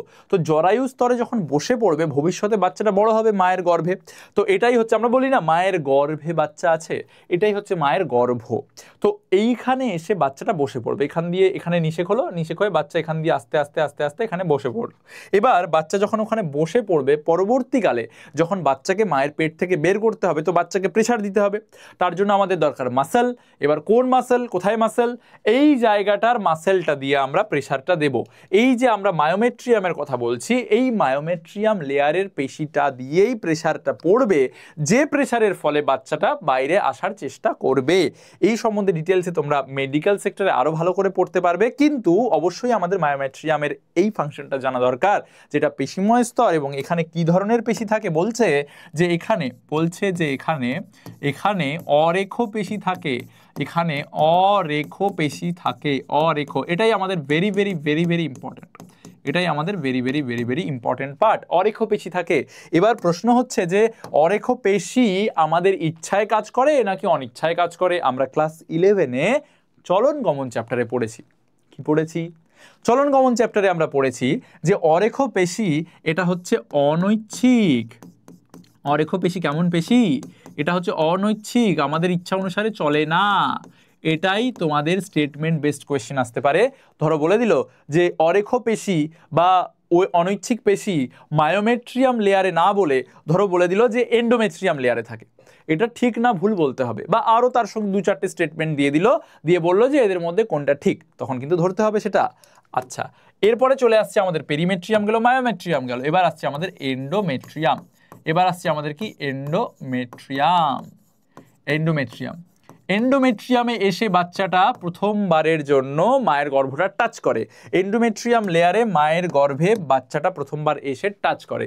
এন্ডোমেট্রিয়াম লেয়ারটা কিরকম লেয়ার? বলছে এন্ডোমেট্রিয়াম লেয়ারটা হচ্ছে গ্ল্যান্ডিউলার বা গ্রন্থিময়, সিক্রিশন করে, ক্ষরণ করে বিভিন্ন ধরনের জিনিসপত্র। তাহলে এন্ডোমেট্রিয়ামের এখানে আমরা কি লিখবো? আমরা লিখবো হচ্ছে এটি স্তম্ভাকার ও গ্রন্থিময় আবরণী কলা দ্বারা গঠিত। তোমরা ক্লাস 11-এ টিস্যু চ্যাপ্টারে এটা পড়েছো। গ্রন্থিময় আবরণী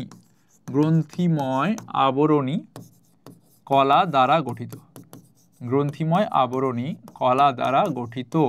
আর গ্রন্থিময় মানে হচ্ছে গ্ল্যান্ডিউলার, ইংলিশটাও লিখে দিচ্ছি যাতে তোমাদের কোনো অসুবিধে না হয়। স্তম্ভাকার মানে হচ্ছে কলামনার, আর গ্রন্থিময় মানে হচ্ছে গ্ল্যান্ডিউলার।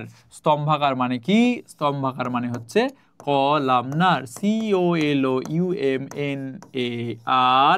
কলামনার, স্তম্ভাকার। তাহলে এটাও প্রশ্ন আসতে পারে যে এন্ডোমেট্রিয়াম লেয়ারে কি ধরনের আবরণী কলা থাকে? আমরা কি বলবো? গ্ল্যান্ডিউলার বা গ্রন্থিময় আবরণী কলা। আর কিরকম আবরণী কলা? স্তম্ভাকার, মানে অনেকটা লম্বা হবে সেগুলো, এবং নিউক্লিয়াসগুলো স্তম্ভাকার যদি কোনো আবরণী কলা হয়, এটা ধরো একটা আবরণী কলা, এর মধ্যে এরকম ভাবে কোষগুলো আছে, এরকম ভাবে কোষগুলো আছে, তো এই ধরনের কোষগুলো আমরা দেখতে পাবো এন্ডোমেট্রিয়াম লেয়ারে আছে। যদি কোষ এরকম হয়, নিউক্লিয়াসগুলো একটু নিচের দিকে নেমে যাবে, মানে নিউক্লিয়াস কেন্দ্রে থাকতে পারছে না, কারণ অনেক লম্বা লম্বা কোষ এন্ডোমেট্রিয়াম লেয়ারে, তাই জন্য নিউক্লিয়াসগুলো একটু নিচের দিকে নেমে গিয়েছে। তো এই সমস্ত প্রশ্ন তোমাদের পরীক্ষায় কিন্তু আসতে পারে, রাইট? তাহলে এবার একটুখানি আমাদের ইউটিউবের আজকের ফার্স্ট প্রশ্ন, যেটা আমি এখন হাতে লিখব, তোমরা আনসার দেবে কমেন্ট সেকশনে, যার কমেন্ট ফার্স্টে আসবে আমি তার উত্তর পরের দিন ইউটিউবের ক্লাসে শো করব। ফার্স্ট কোয়েশ্চেন আমাদের, তাহলে দেখো কোয়েশ্চেনটা কি? কোয়েশ্চেনটা আমাদের এরকম, প্রথম প্রশ্ন, ইউটিউব কোয়েশ্চেন। ফার্স্ট কোয়েশ্চেনটা কি বলছে যে প্রসবের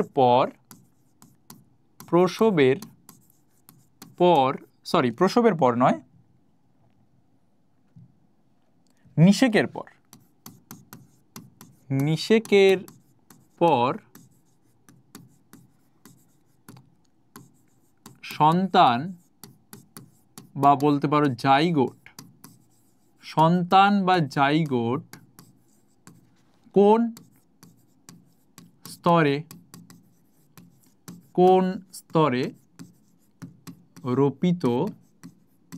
কোন স্তরে রোপিত হয়? এটা গেল আমাদের কোয়েশ্চেন। অপশনস কি কি? অপশনস এ হচ্ছে এন্ডোমেট্রিয়াম,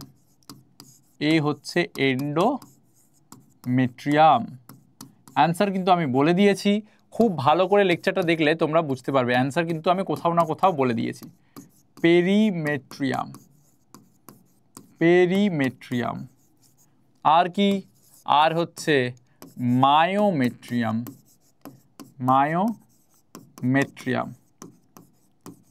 আর কি? আর হচ্ছে সার্ভিক্স। এটা আমাদের ইউটিউবের ফার্স্ট কোয়েশ্চেনের আনসার আমি কোথাও না কোথাও বলে দিয়েছি, ভালো করে লেকচার দেখবে এবং এটার আনসার তোমরা দেবে। চলো তাহলে আমরা এই অবধি পড়ে নিলাম। নেক্সট আমরা চলে আসি হচ্ছে, এবার আমরা ডিটেলসে যাব হচ্ছে ওভারি বা মহিলাদের প্রাথমিক যে জননাঙ্গ, মুখ্য যে জননাঙ্গ, তার স্ট্রাকচার আমরা এখানে পড়বো। এবং ছবিটা তোমরা দেখতে পাচ্ছ, ছবিটা অনেক জটিল, অনেক প্যাচালো। একটুখানি এটা সহজ ছবি আঁকা হয়েছে, কিন্তু অ্যাকচুয়াল ছবিটা একটুখানি টাফ, অনেকটা সময় লেগে যায় আঁকতে। এই প্রচণ্ড প্রত্যেকটা গোল করা, প্রত্যেকটা গোলের মাঝখানে সময় দেওয়া অবশ্যই সময় সাপেক্ষ, কিন্তু যেহেতু আমরা পুরো জিনিসটাকে ডিটেলসে একটু কম সময়ের মধ্যে করতে চাইছি, তাই জন্য এই ছবিটা একটুখানি সহজভাবে দেখানো আছে। এবার আমরা যে একটু আগে বলছিলাম যে এটা আমাদের ডিম্বাশয়, এটা আমাদের স্ত্রীদেহে ডিম্বাশয়, তো এই ডিম্বাশয়টাকে যদি আমরা এখন ক্রস সেকশন করি, ডিম্বাশয়টাকে আলু কাটার মতো যদি কেটে দিই মাঝখান দিয়ে, তাহলে এরকম একটা খণ্ডক তৈরি হবে, এরকম অর্ধচন্দ্রাকার। এটা যদি মাঝ বরাবর কেটে দিই, তাহলে আমরা আলু কেটে দেওয়ার পর যে একটা বাটির মতো জিনিস তৈরি হলো বা অর্ধচন্দ্রাকার জিনিস তৈরি হলো, সেটাকে এরকম করে দেখছি, ওপর থেকে এরকম করে দেখছি, তাহলে কীরকম দেখতে লাগবে? দেখতে লাগবে হচ্ছে এরকম, তাই না? দেখতে লাগবে এরকম। এবার এটাই আমাদের ডিম্বাশয়। আমরা এরপরে কিছুক্ষণ সময় এই ডিম্বাশয়ের গঠন নিয়ে পড়ব। তো চলো আমরা ডিম্বাশয়ের গঠন নিয়ে পড়ি। এখানে এটা ডিম্বাশয়ের গঠন, এবং এখানে দেখা যাচ্ছে কিছু রক্তবাহ, এখানে দেখা যাচ্ছে রক্তের সাপ্লাই দেওয়া হয়েছে। এখানে গোল গোল কিছু জিনিস দেখা যাচ্ছে, অনেকগুলো গোল। এখানে একটু ছোট গোল, এখানে একটু বড় গোল, মাঝখানে আবার এটা কি চাঁদের মতো কি বসে আছে, এখানে আবার কি একটা ফেটে চলে যাচ্ছে বাইরে, তারপরে এইখানে আবার কি একটা তৈরি হয়েছে, এটা আবার এখানে বড় হয়ে গিয়েছে। এগুলো কি জিনিস, তাই না? তো আমরা এক এক করে পড়বো। প্রথমে আমরা পড়বো যেটা আমরা টেস্টিসের ক্ষেত্রেও পড়েছিলাম, এটা যদি ডিম্বাশয় হয়, টেস্টিসের ক্ষেত্রে পড়েছিলাম। টেস্টিসের বাইরের আবরণীগুলো কি কি আমরা পড়েছিলাম এর আগের দিন, তোমাদের যদি মনে থাকে, যে টিউনিকা ভ্যাজাইনালিস, টিউনিকা অ্যালবুজিনিয়া, টিউনিকা ভাস্কিউলোসা। এখানেও আমরা পড়বো যে ডিম্বাশয়ের সব থেকে বাইরে যে জিনিসটা রয়েছে, সেটারও একটা নাম রয়েছে, যার নাম হচ্ছে জার্মিনাল এপিথিলিয়াম। তার নাম কি? Germinal epithelium. তাহলে আমরা এখানে লিখবো, প্রথমে আমরা যদি পয়েন্ট করি সেটা হচ্ছে স্তর। স্তরের মধ্যে আমরা কি লিখবো? ডিম্বাশয়ের স্তরের মধ্যে আমরা কি লিখবো?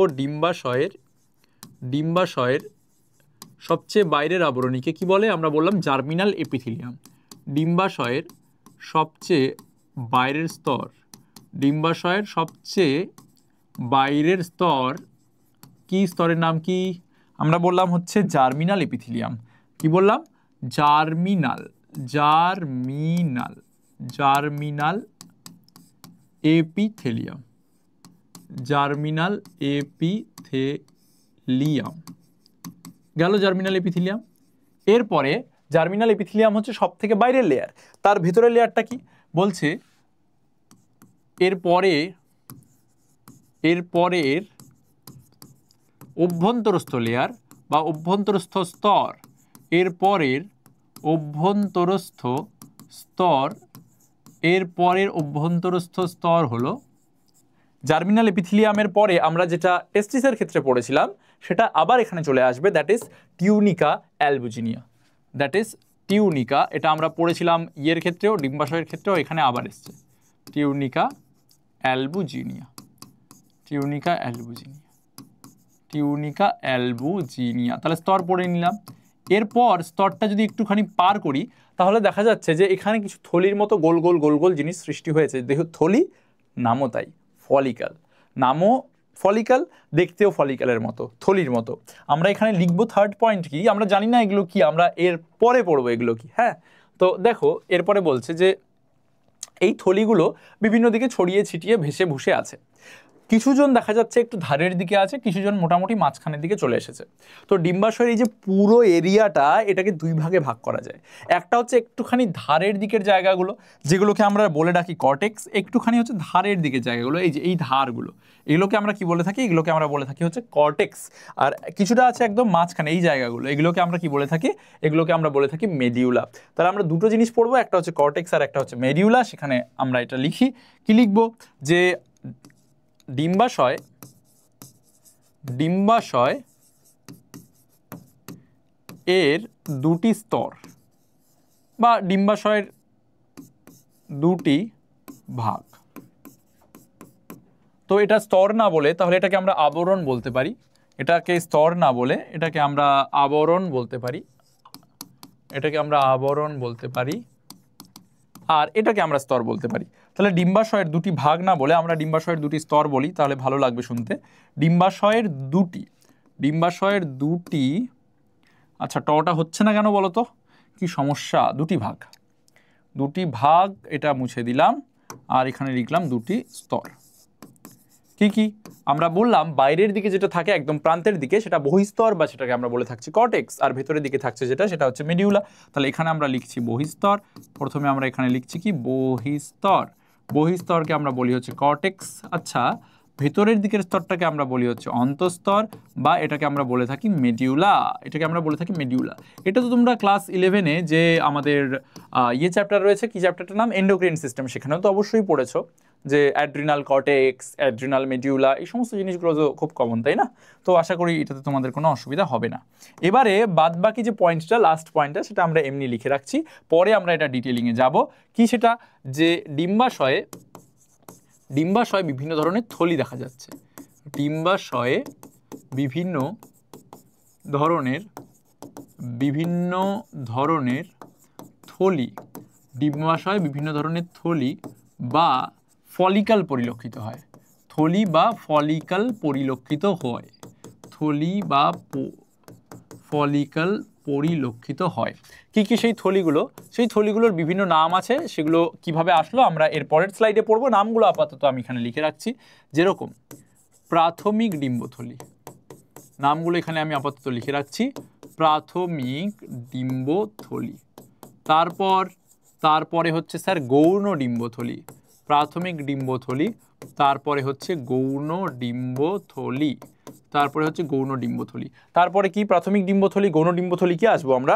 এরপরে আছে হচ্ছে পরিণত ডিম্বথলি, এরপরে হচ্ছে পরিণত ডিম্বথলি, পরিণত ডিম্বথলি।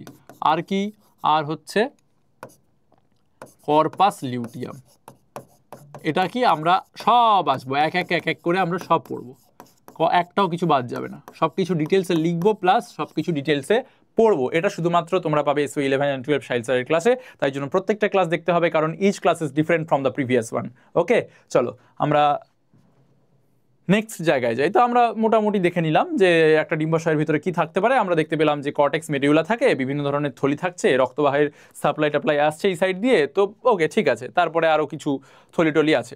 এবার বিষয়টা হচ্ছে যে এই যে থলিগুলোর কথা আমরা বলছি, কিভাবে আসলো এই থলিগুলো কিভাবে আসলো সেটা জানতে গেলে তোমাকে পড়তে হবে হচ্ছে উজেনেসিস, মানে ডিম্বাণু কি করে তৈরি হয়। উজেনেসিস বা ডিম্বাণু কি করে তৈরি হয় যখন তুমি পড়বে, তখন তুমি এই যে সমস্ত থলিগুলো কেন আসছে, কিভাবে আসছে, এই সমস্ত জিনিসগুলো সম্বন্ধে তোমার একটা ভালো ধারণা তৈরি হবে। তাহলে এবার আমরা যে জায়গায় যাব সেটা হচ্ছে ডিম্বাণু তৈরি, বা এবার আমরা পড়বো হচ্ছে উজেনেসিস। এবার আমরা পড়বো হচ্ছে কি উজেনেসিস। ছবি দেখব প্রথমে। এখানে যে থলিগুলোর কথা আমরা বলছিলাম সেই সমস্ত থলিগুলো এখানে আছে। আমরা ডিম্বাশয়ের ভেতরের বিভিন্ন থলির এখানে ডিটেইলড স্ট্রাকচার দেখতে পাচ্ছি, আর এই থলিগুলো পড়লে আমরা বুঝতে পারবো যে ডিম্বাণুটা অ্যাকচুয়ালি কিভাবে তৈরি হচ্ছে। ওকে, চলো তাহলে এক এক করে আমরা দেখে নিই। প্রথমে আমরা যে জিনিসটা সম্বন্ধে দেখব সেটা হচ্ছে একদম প্রথমের ছবিটা। একদম প্রথমের ছবিটাতে যদি তোমরা দেখো যে কিছুই নাই বলতে আমাদের এটা যদি ডিম্বাশয় হয়, আমরা আগের দিন পড়েছিলাম যে ডিম্বাশয়ের, মানে আগের দিনও পড়েছিলাম, আজকেও পড়বো, এই প্রান্তের দিকে কিছু সেল থাকে। আমরা আগের দিনও এই সেলগুলো পড়েছিলাম।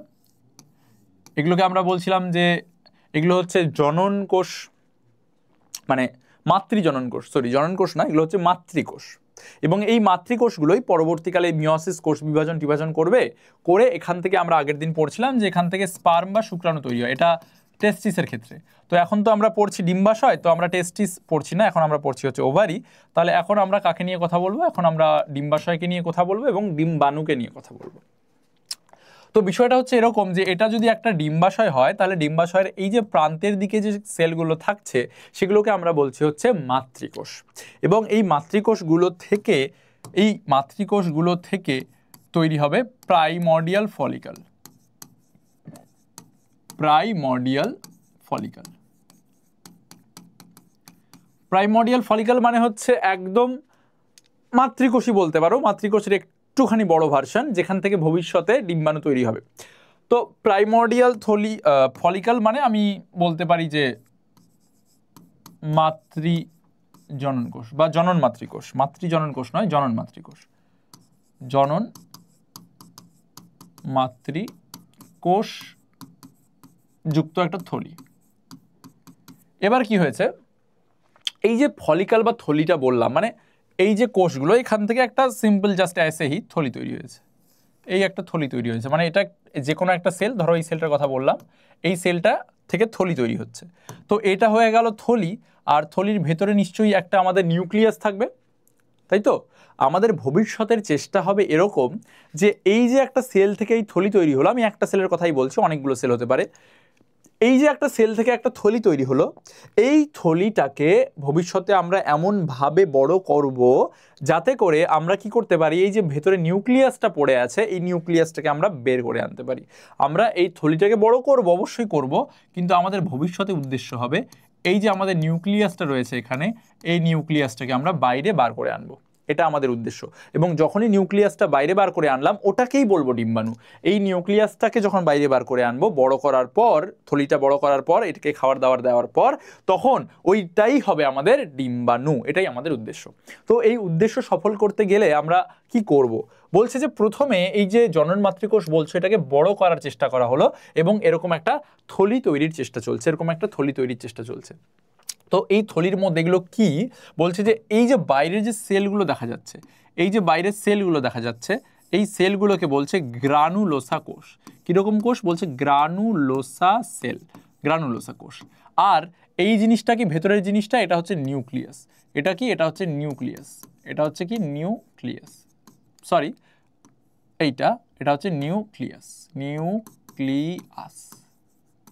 ঠিক আছে, নিউক্লিয়াস। এইখানে ক্রোমোজোমটা দেখানো হচ্ছে, মানে এটাকে বলতে পারো তুমি নিউক্লিয়াস। এই ছবি অনুসারে এইখানে একটা ক্রোমোজোমের মতো দেখানো হচ্ছে, তো এটা আমাদের নিউক্লিয়াস, আর এটা এই যে গোল্লাটা এটা নিউক্লিওলাস।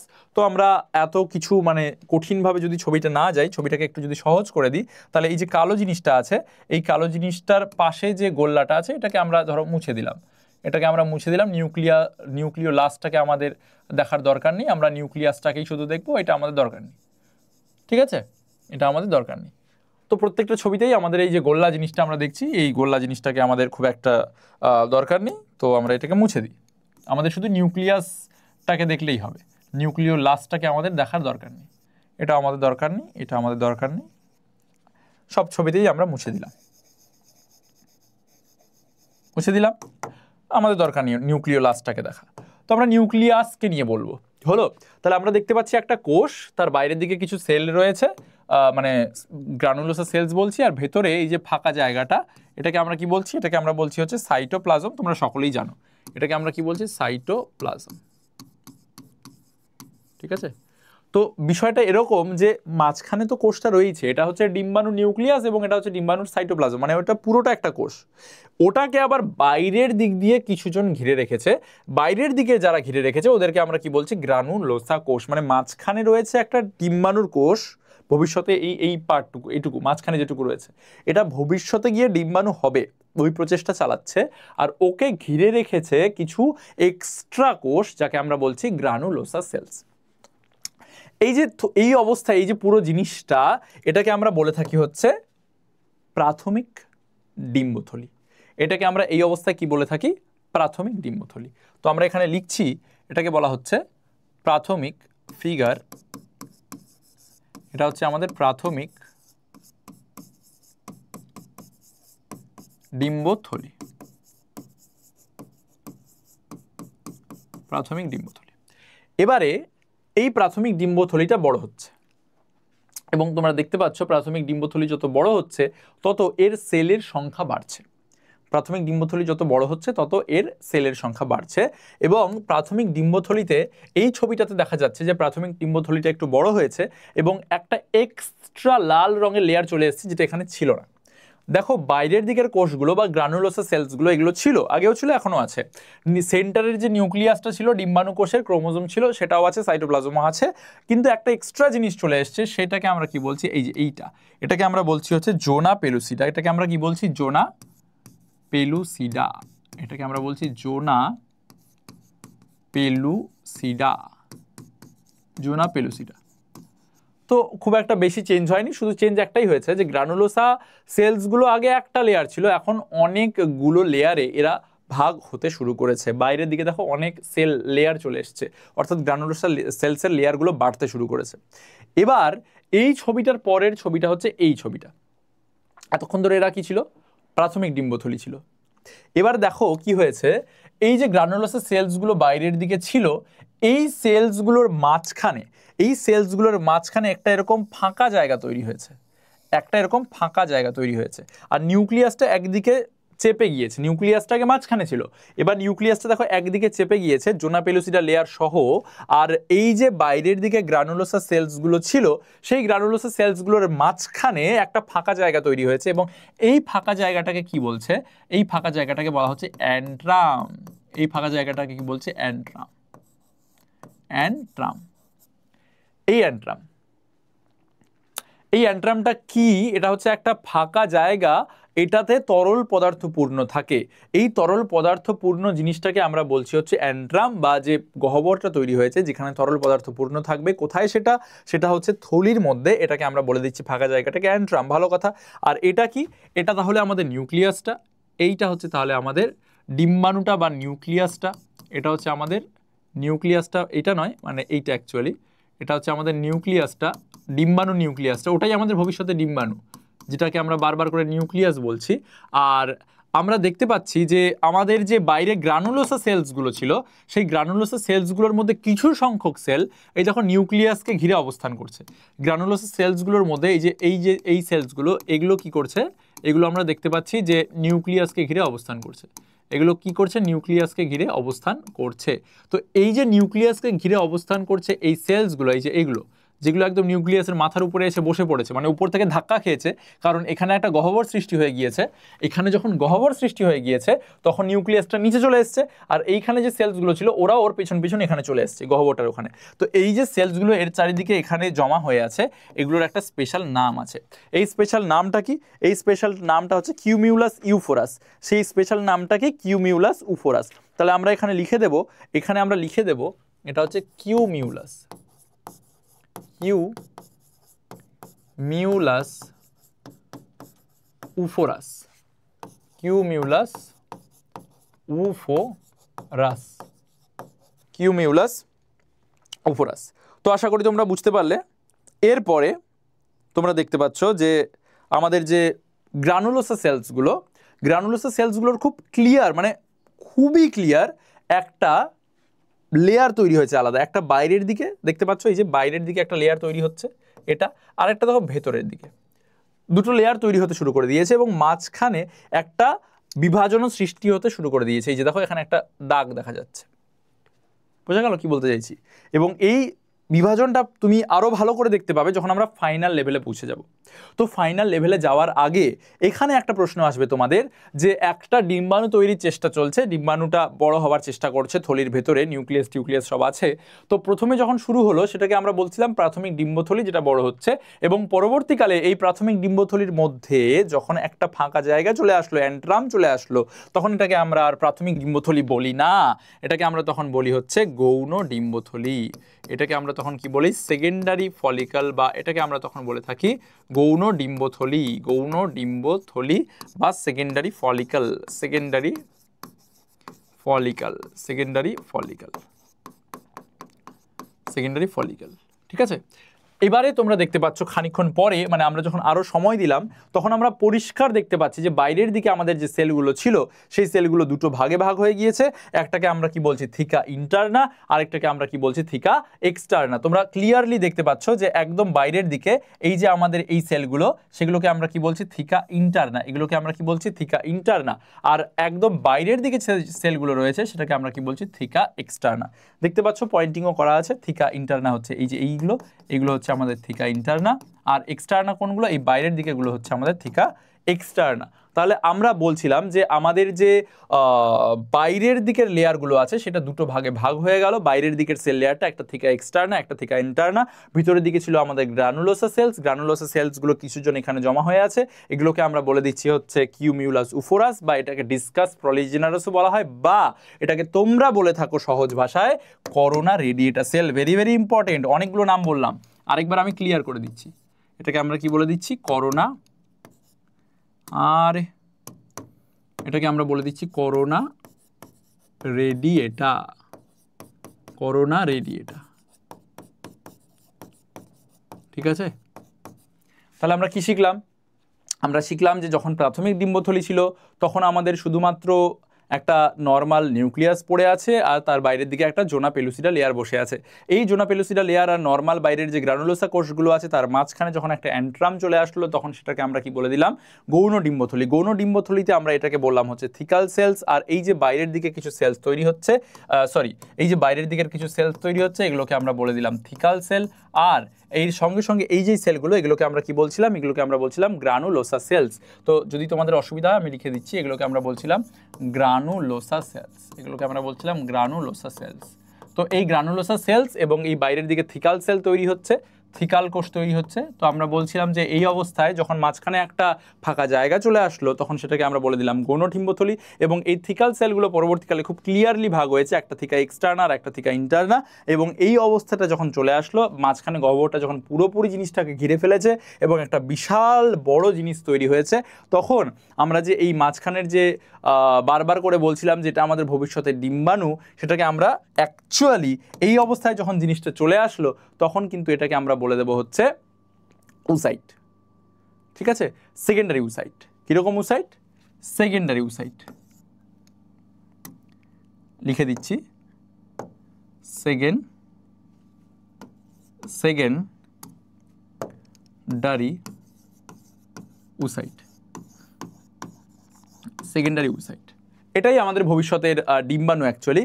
আর একদম প্রথমে যে নিউক্লিয়াসটা ছিল এটাকে আমরা বলতাম, এই যে নিউক্লিয়াসটা যেটাকে আমরা বারবার করে নিউক্লিয়াস লিখছি, এটাকে আমরা এখন বলতাম হচ্ছে প্রাইমারি উসাইট। এটাকে আমরা কি বলতাম? Primary oocyte. Primary oocyte. তো যাই হোক, যখন আমাদের একটা এরকম অবস্থা চলে আসলো যেখানে থলির ভেতরে নিউক্লিয়াসটা ধীরে ধীরে ধীরে ধীরে বড় হচ্ছিল, বড় হতে হতে হতে ও প্রচুর প্রোটেকশন লেয়ার লাগিয়ে চারিদিকে নিয়ে এই অবস্থায় চলে এসেছে। এই অবস্থায় যে থলিটা এত বড়টা তৈরি হয়েছে এটাকে আমরা বলে থাকি পরিণত ডিম্বথলি, এবং এই অবস্থায় এর ভেতরে যে নিউক্লিয়াসটা আছে সেটা বাইরে বেরিয়ে যাবে এবং এখান থেকেই আমাদের ডিম্বাণু তৈরি হবে। তো এই জিনিসটা, এটাকে আমরা লিখে দেব পরিণত ডিম্বথলি। এটা আমাদের কি নিচে এইটুকু জায়গা আছে, এখানে আমরা লিখে দিচ্ছি, এটা হচ্ছে আমাদের পরিণত ডিম্বথলি। পরিণত ডিম্বথলি। পরিণত ডিম্বথলির আরও একটা নাম আছে, সেটা হচ্ছে গ্রাফিয়ান ফলিকল। পরিণত ডিম্বথলির আরও একটা নাম আছে যেটাকে আমরা বলে থাকি হচ্ছে গ্রাফিয়ান ফলিকল। গ্রাফিয়ান ফলিকল, ঠিক আছে? তাহলে এই রইল আমাদের গল্প, যে ধীরে ধীরে থলিগুলো বড় হতে থাকে এবং তার আশেপাশে বিভিন্ন ধরনের লেয়ার তৈরি হতে থাকে।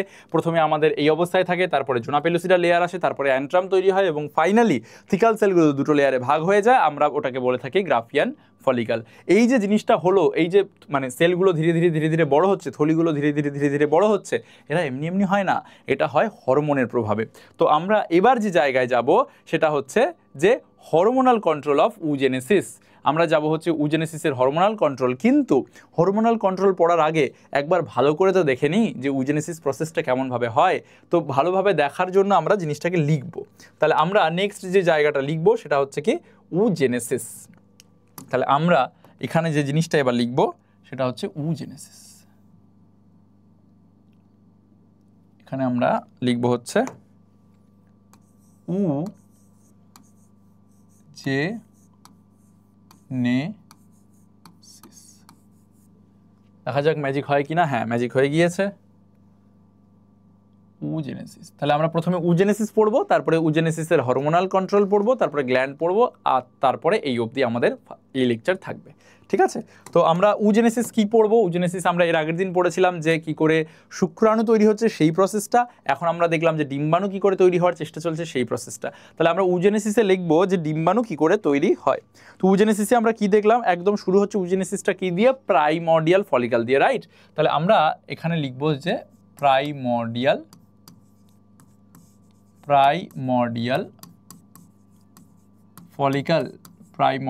ফলিকল। প্রাইমর্ডিয়াল ফলিকল থেকে একটুখানি জিনিসটা বড় হলো, তখন সেটাকে আমরা কি বলছিলাম? আমরা বলছিলাম প্রাথমিক ডিম্বথলি। তো এখানে আমরা লিখছিলাম প্রাথমিক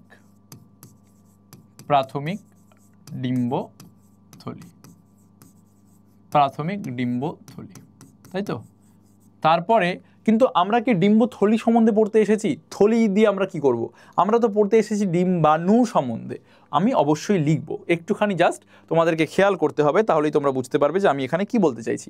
তো প্রাথমিক ডিম্বথলি প্রথমে লিখলাম, তারপরে লিখব সেকেন্ডারি ফলিকল বা গৌণ ডিম্বথলি। বাংলায় হচ্ছে গৌণ ডিম্বথলি, সেকেন্ডারি ফলিকল। তারপরে প্রগৌণ ডিম্বথলি, মানে ডিম্বথলিটা ধীরে ধীরে বড় হচ্ছে, প্রগৌণ ডিম্বথলি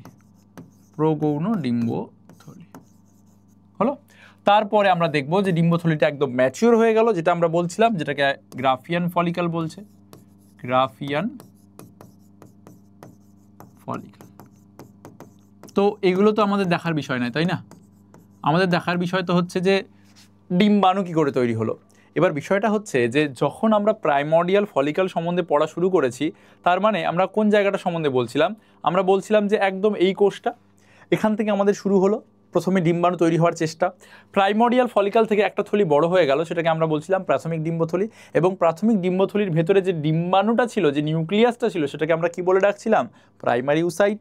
তাহলে আমরা এখানে যে আমরা লিখলাম যে প্রাথমিক ডিম্বথলি তৈরি হয়েছে, তার মানে প্রাথমিক ডিম্বথলি মানেই কি?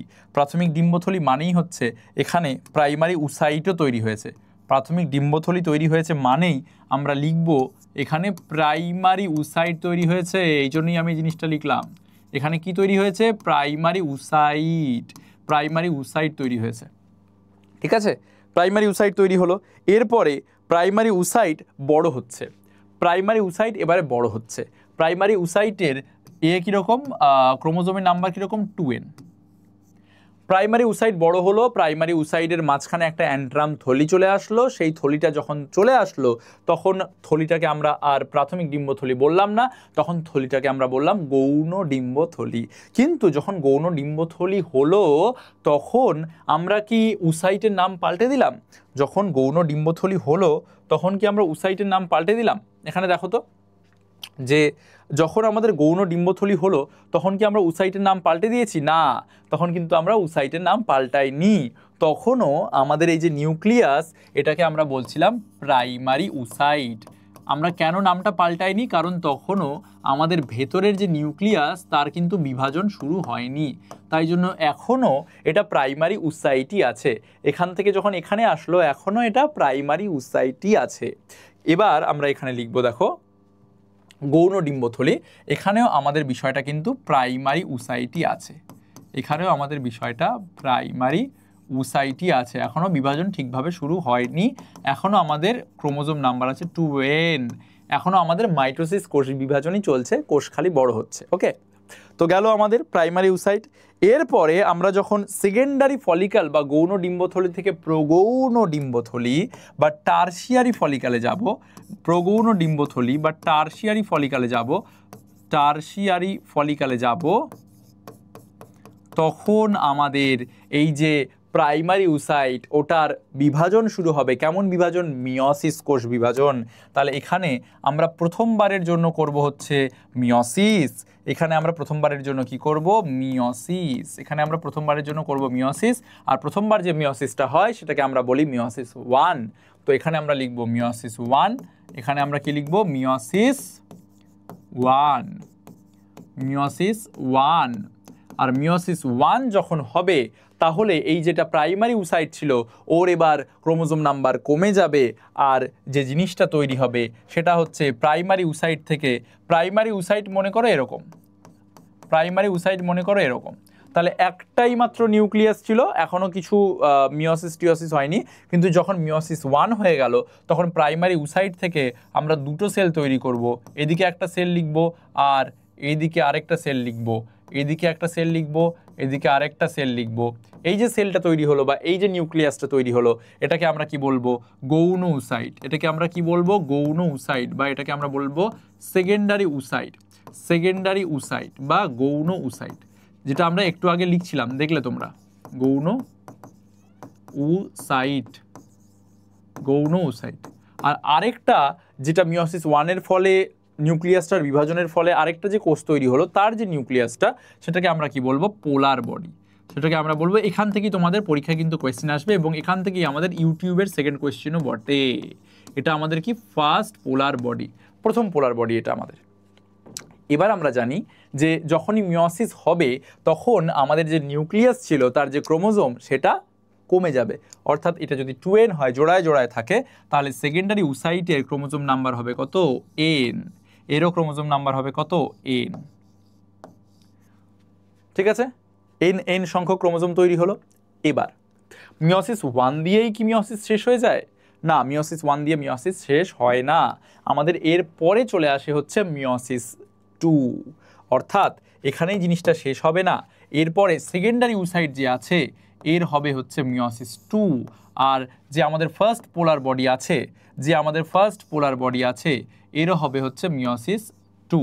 তাহলে মিওসিস 2 যদি হয় তাহলে আমরা দেখব, মিওসিস 2 যদি হয়, এখানে যদি মিওসিস 2 হয় তাহলে মিওসিস 2 হওয়ার পরে আমরা দেখব যে আমাদের টোটাল 4টে সেল তৈরি হয়েছে। সেই 4টে সেলের নাম বড়ই অদ্ভুত। দেখো, এটা আমাদের প্রথম পোলার বডি যদি হয় তাহলে পোলার বডির ডিভিশনে আবার পোলার বডি তৈরি হবে, একটা পোলার বডির ডিভিশনে আমাদের আরও পোলার বডি তৈরি হবে, এখানে পোলার বডি, এখানে আরেকটা পোলার বডি। ঠিক আছে, আর এখানটায় গৌণ উসাইটের ডিভিশন হওয়ার ফলে একটা তৈরি হবে পোলার বডি, আর একটা তৈরি হবে ডিম্বাণু, একটা তৈরি হবে ডিম্বাণু, আরেকটা তৈরি হবে পোলার বডি। এবার তোমরা বলবে যে স্যার কি হলো, বিষয়টা ঠিক বুঝলাম না, আরেকবার বলুন। কি হলো বিষয়টা ঠিক বোঝা গেল না, আরেকবার বলুন। বিষয়টা হচ্ছে এরকম যে দেখো এইখানে আমি আরেকটা আঁকি হালকা করে।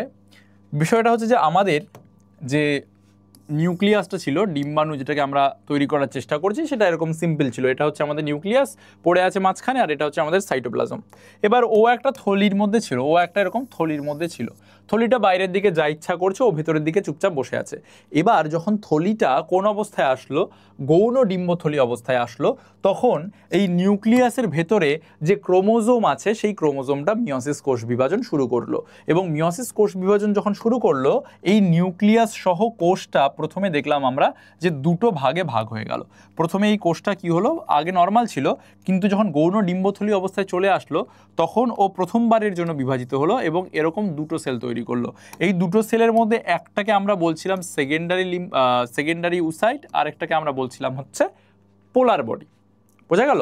প্রথমবার নিউক্লিয়াসটা বিভাজিত হলো এবং দুটো কোষ তৈরি হলো, একটাকে আমরা বলছিলাম সেকেন্ডারি উসাইট আর একটাকে আমরা বলছিলাম পোলার বডি, মানে দুটো নিউক্লিয়াস। এবার বলছে যে সেকেন্ডারি উসাইটটা আরও একবার বিভাজিত হয়েছে।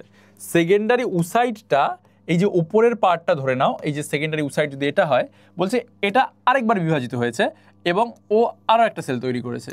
আর নিচের যে পোলার বডিটা, ও আরেকবার বিভাজিত হয়েছে, ও আরেকটা সেল তৈরি করেছে। তাহলে আমরা কটা নিউক্লিয়াস দেখতে পাচ্ছি এখানে? আমরা জানি যে একবার যখন কোনো সেলের মিয়োসিস হয়, সেখান থেকে 4টা সেল তৈরি হয়। তাহলে এখানে আমরা দেখতে পাচ্ছি 4টা সেল, এখানে আমরা দেখতে পাচ্ছি 4টা সেল, এবং এই 4টা সেল এই একটা পর্দা দ্বারা ঘেরা রয়েছে, যাকে আমরা বলছিলাম জোনা পেলুসিডা, প্রথমে পড়েছিলাম। এবারে বাইরের দিকের থলিতেও অনেক সেল আছে, বাইরের দিকের থলিতেও এখানেও অনেক রকমের সেল আছে, বাইরের দিকেও অনেক সেল আছে। কিন্তু এই বাইরের জিনিসপত্র নিয়ে আমাদের মাথা ব্যথা নয়, আমাদের মাথা ব্যথা হচ্ছে ভেতরে কি হচ্ছে। তো ভেতরে যখন আমরা গেলাম, ফাইনালি আমরা দেখতে পেলাম যে ভেতরে এখানে একটা, এইটা আমাদের ডিম্বাণু, মানে এই যে 4টে নিউক্লিয়াস বিভাজিত হয়েছে, তাদের মধ্যে একটা হচ্ছে আমাদের ডিম্বাণু, একটা হচ্ছে ডিম্বাণু। আর বাকি যে 3টা, মানে এই যে এই কোষটা, এই কোষটা, এই কোষটা, এগুলো আমাদের দরকার নেই।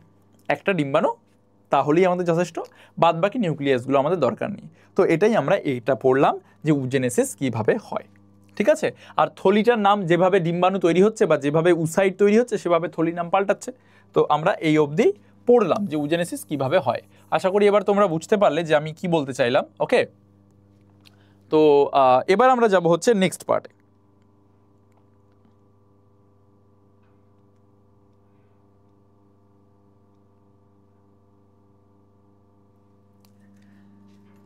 এবার আমরা যাব হচ্ছে নেক্সট পার্টে।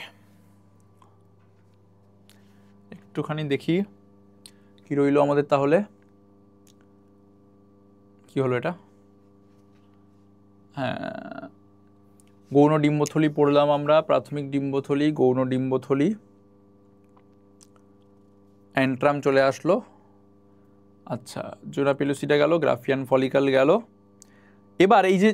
এবার দেখো বিষয়টা এরকম যে এই যখন থলিটা অনেক বড় হয়ে গেল, পরিণত থলি এটা, এই থলিটা যখন তৈরি হয়ে গেল, তখন আমরা যদি এর ভেতরে দেখি যে নিউক্লিয়াসটা, তখন এখানে অ্যাকচুয়ালি দেখতে পাবো যে এখানে মানে সেকেন্ডারি ফলিক্যালের মানে এর ভেতরে এখানে আমরা দেখতে পাবো যে 4 ধরনের নিউক্লিয়াস আছে। একটা এখানে আছে আমাদের ডিম্বাণু, একটা আছে আমাদের পোলার বডি, আর বাকি দুটো আছে আরও পোলার বডি। ওকে, এই হচ্ছে আমাদের গল্প। এবার আমাদের বিষয়টা হচ্ছে যে পোলার বডিটা বা ডিম্বাণুটা এখানে তো আছে, বুঝলাম। তো এটা তো থলি, এবং এই থলিগুলো তোমরা যদি এই ছবিটা দেখো, মানে এটা হচ্ছে থলি, ম্যাচিওর ফলিকল। তো ডিম্বাণুটা ডিম্বাশয়ের ভিতরে রেখে তো কোনো লাভ নেই, ওটাকে বাইরে বের করতে হবে। তো কি হবে যে যখন থলিটা ম্যাচিওর হয়ে যাবে, তখন এই যে ভেতরের যে এই জিনিসটা আছে, নিউক্লিয়াসটা, কটা নিউক্লিয়াস আছে আমার দেখার দরকার নেই, ওর মধ্যে নিশ্চয়ই একটা ডিম্বাণুও আছে। তো আমাকে এখান থেকে এটাকে বের করতে হবে। ঠিক আছে? যখন আমি ওটাকে ওখান থেকে বের করে নেব, তারপরেই তো শুক্রাণুটা এসে ডিম্বাণুর সঙ্গে মিলিত হবে, তাই না? তো এরপরে আমরা সেই চেষ্টাই করব। আর সেই চেষ্টা করতে গেলে আমাদের যেটা পড়তে হবে তার আগে, সেটা হচ্ছে উজেনেসিসের হরমোনাল কন্ট্রোল। উজেনেসিসের হরমোনাল কন্ট্রোলে আমরা কি পড়ব, যে কি করে এই থলিগুলো ধীরে ধীরে ধীরে ধীরে বড় হচ্ছে, রাইট? তো আমরা এবার পড়ব হচ্ছে উজেনেসিসের হরমোনাল কন্ট্রোল। তো একদম সেম টু সেম আমাদের স্পারমাটোজেনেসিস যেটা, সেটার হরমোনের কন্ট্রোলের মতোই এই জিনিসটা। কি সেটা? দেখো উজেনেসিস মানে হচ্ছে আমরা বলছি যে ডিম্বাণু তৈরি করতে হবে, তার জন্য ডিম্বাশয়ের ভেতরে থলি আছে, সেই থলিগুলোকে সিগন্যাল দিতে হবে, ওগুলো বড় হবে এবং সেখান থেকে হরমোন তৈরি হবে। ওকে, তো আমাদের উজেনেসিস শুরুই হচ্ছে আবার হাইপোথ্যালামাস থেকে। হাইপোথ্যালামাস, ঠিক আছে। কি হচ্ছে বলছে হাইপোথ্যালামাস থেকে সিগন্যাল আসছে। কিসের সিগন্যাল আসছে? যে আমাদের যে থলিগুলো আছে সেই থলিগুলোকে বড় করতে হলে পিটুইটারির কাছ থেকে ফলিকুলার স্টিমুলেটিং হরমোন লাগবে। এবার পিটুইটারিকে সিগন্যাল দেবে এই লোক হাইপোথ্যালামাস। এ কি করবে বলছে, এখান থেকে একটা হরমোন নিঃসৃত হলো, হরমোনের নাম হচ্ছে জিএনআরএইচ। আগের ক্লাসে তোমাদের বলেছি যে জিএনআরএইচ এর ফুল ফর্ম কি? Gonadotrophin releasing hormone. তো এই জিএনআরএইচটা হাইপোথ্যালামাস থেকে বেরিয়ে কোথায় গেল? হাইপোথ্যালামাস থেকে জিএনআরএইচটা বেরিয়ে চলে গেল পিটুইটারির কাছে। কোথায় চলে গেল? চলে গেল হচ্ছে পিটুইটারির কাছে। এবার পিটুইটারি থেকে একটা হরমোন বেরোলো, সেই হরমোনটার নাম আবার কি? পিটুইটারি থেকে যে হরমোনটা বেরোলো তার নাম হচ্ছে এফএসএইচ, ফলিকুলার স্টিমুলেটিং হরমোন। আগের দিন বলেছি ফলিকুলার স্টিমুলেটিং হরমোন। এবার এখানে খুব ইম্পর্ট্যান্ট একটা জিনিস যেটা স্টুডেন্টরা অনেক সময় খেয়াল করে না, সেটা কি? বিষয়টা হচ্ছে যে এই সাইডের সেলগুলো, এগুলোকে তো আমরা বলছিলাম যে জার্মিনাল এপিথিলিয়াম, তাই না? এগুলোকে আমরা কি বলছিলাম? Germinal epithelium. এবং এই জার্মিনাল এপিথিলিয়াম থেকে আমরা বলছিলাম এরকম থলি তৈরি হচ্ছে, তাই তো বলছিলাম। এবার বিষয়টা হচ্ছে যে থলি দু ধরনের তৈরি হয়,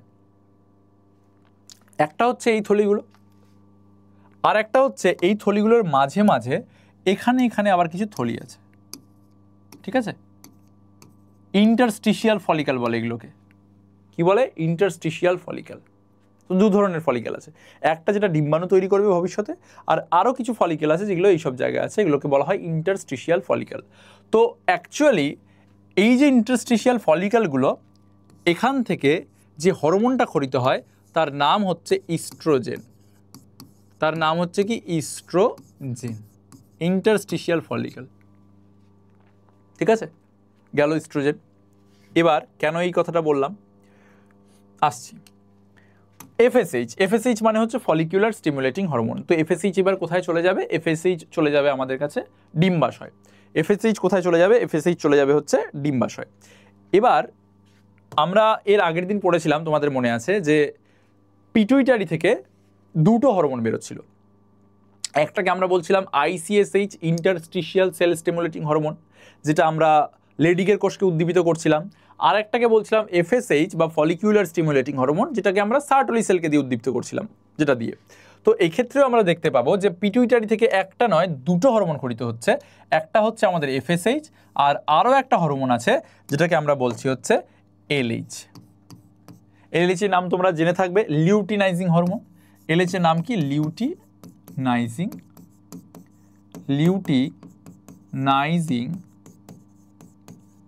হরমোন, লিউটিনাইজিং হরমোন, ঠিক আছে?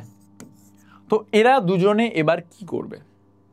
প্রথম কথা হচ্ছে যে এফএসএইচ যে আছে সে সরাসরি চলে যাবে ডিম্বাশয়ে, এবং ডিম্বাশয়ের যে জার্মিনাল এপিথিলিয়াম আছে সেখান থেকে আমাদের যে প্রাথমিক ডিম্বথলি, গৌণ ডিম্বথলি, প্রগৌণ ডিম্বথলি, গ্রাফিয়ান ফলিক্যাল মানে যেটা পরিণত ডিম্বথলি, সেগুলো তৈরি হওয়াকে উদ্দীপ্ত করবে। তো আমরা এখানে যে জিনিসটা লিখব সেটা হচ্ছে যে এফএসএইচ কি করবে? ফলিকিউলার গ্রোথ করবে। ফলিকিউলার গ্রোথ মানে ডিম্বথলির বৃদ্ধি। ফলিকিউলার গ্রোথ মানে হচ্ছে ডিম্বথলির বৃদ্ধি।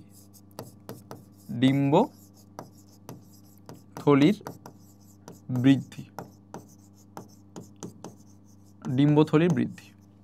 এটা কি করবে? এটা করবে হচ্ছে এফএসএইচ। আর এলএইচ কি করবে? ব্যাপারটা হচ্ছে যখন ডিম্বথলির বৃদ্ধি অনেকটা বড় হয়ে যাবে এবং এই ডিম্বথলিটা যখন একসময় পরিণত হয়ে যাবে, তো আমি এখানে ধরো লিখলাম পরিণত ডিম্বথলি। যখন পরিণত ডিম্বথলি হয়ে গেল এফএসএইচ এর প্রভাবে, তখন আসবে হচ্ছে এই এলএইচ। তখন আসবে কে? এই এলএইচ তখন আসবে, এবং এলএইচ তখন এসে কি করবে? এলএইচ তখন এসে এর পরের স্টেপটা হবে এরকম, মানে এলএইচ চলে আসলো পরিণত ডিম্বথলির মধ্যে এবং ওখান থেকে ডিমটাকে বের করতে সাহায্য করবে। তো আমরা এখানে কি লিখবো? এখানে আমরা লিখতে পারি যে পরিণত ডিম্বথলি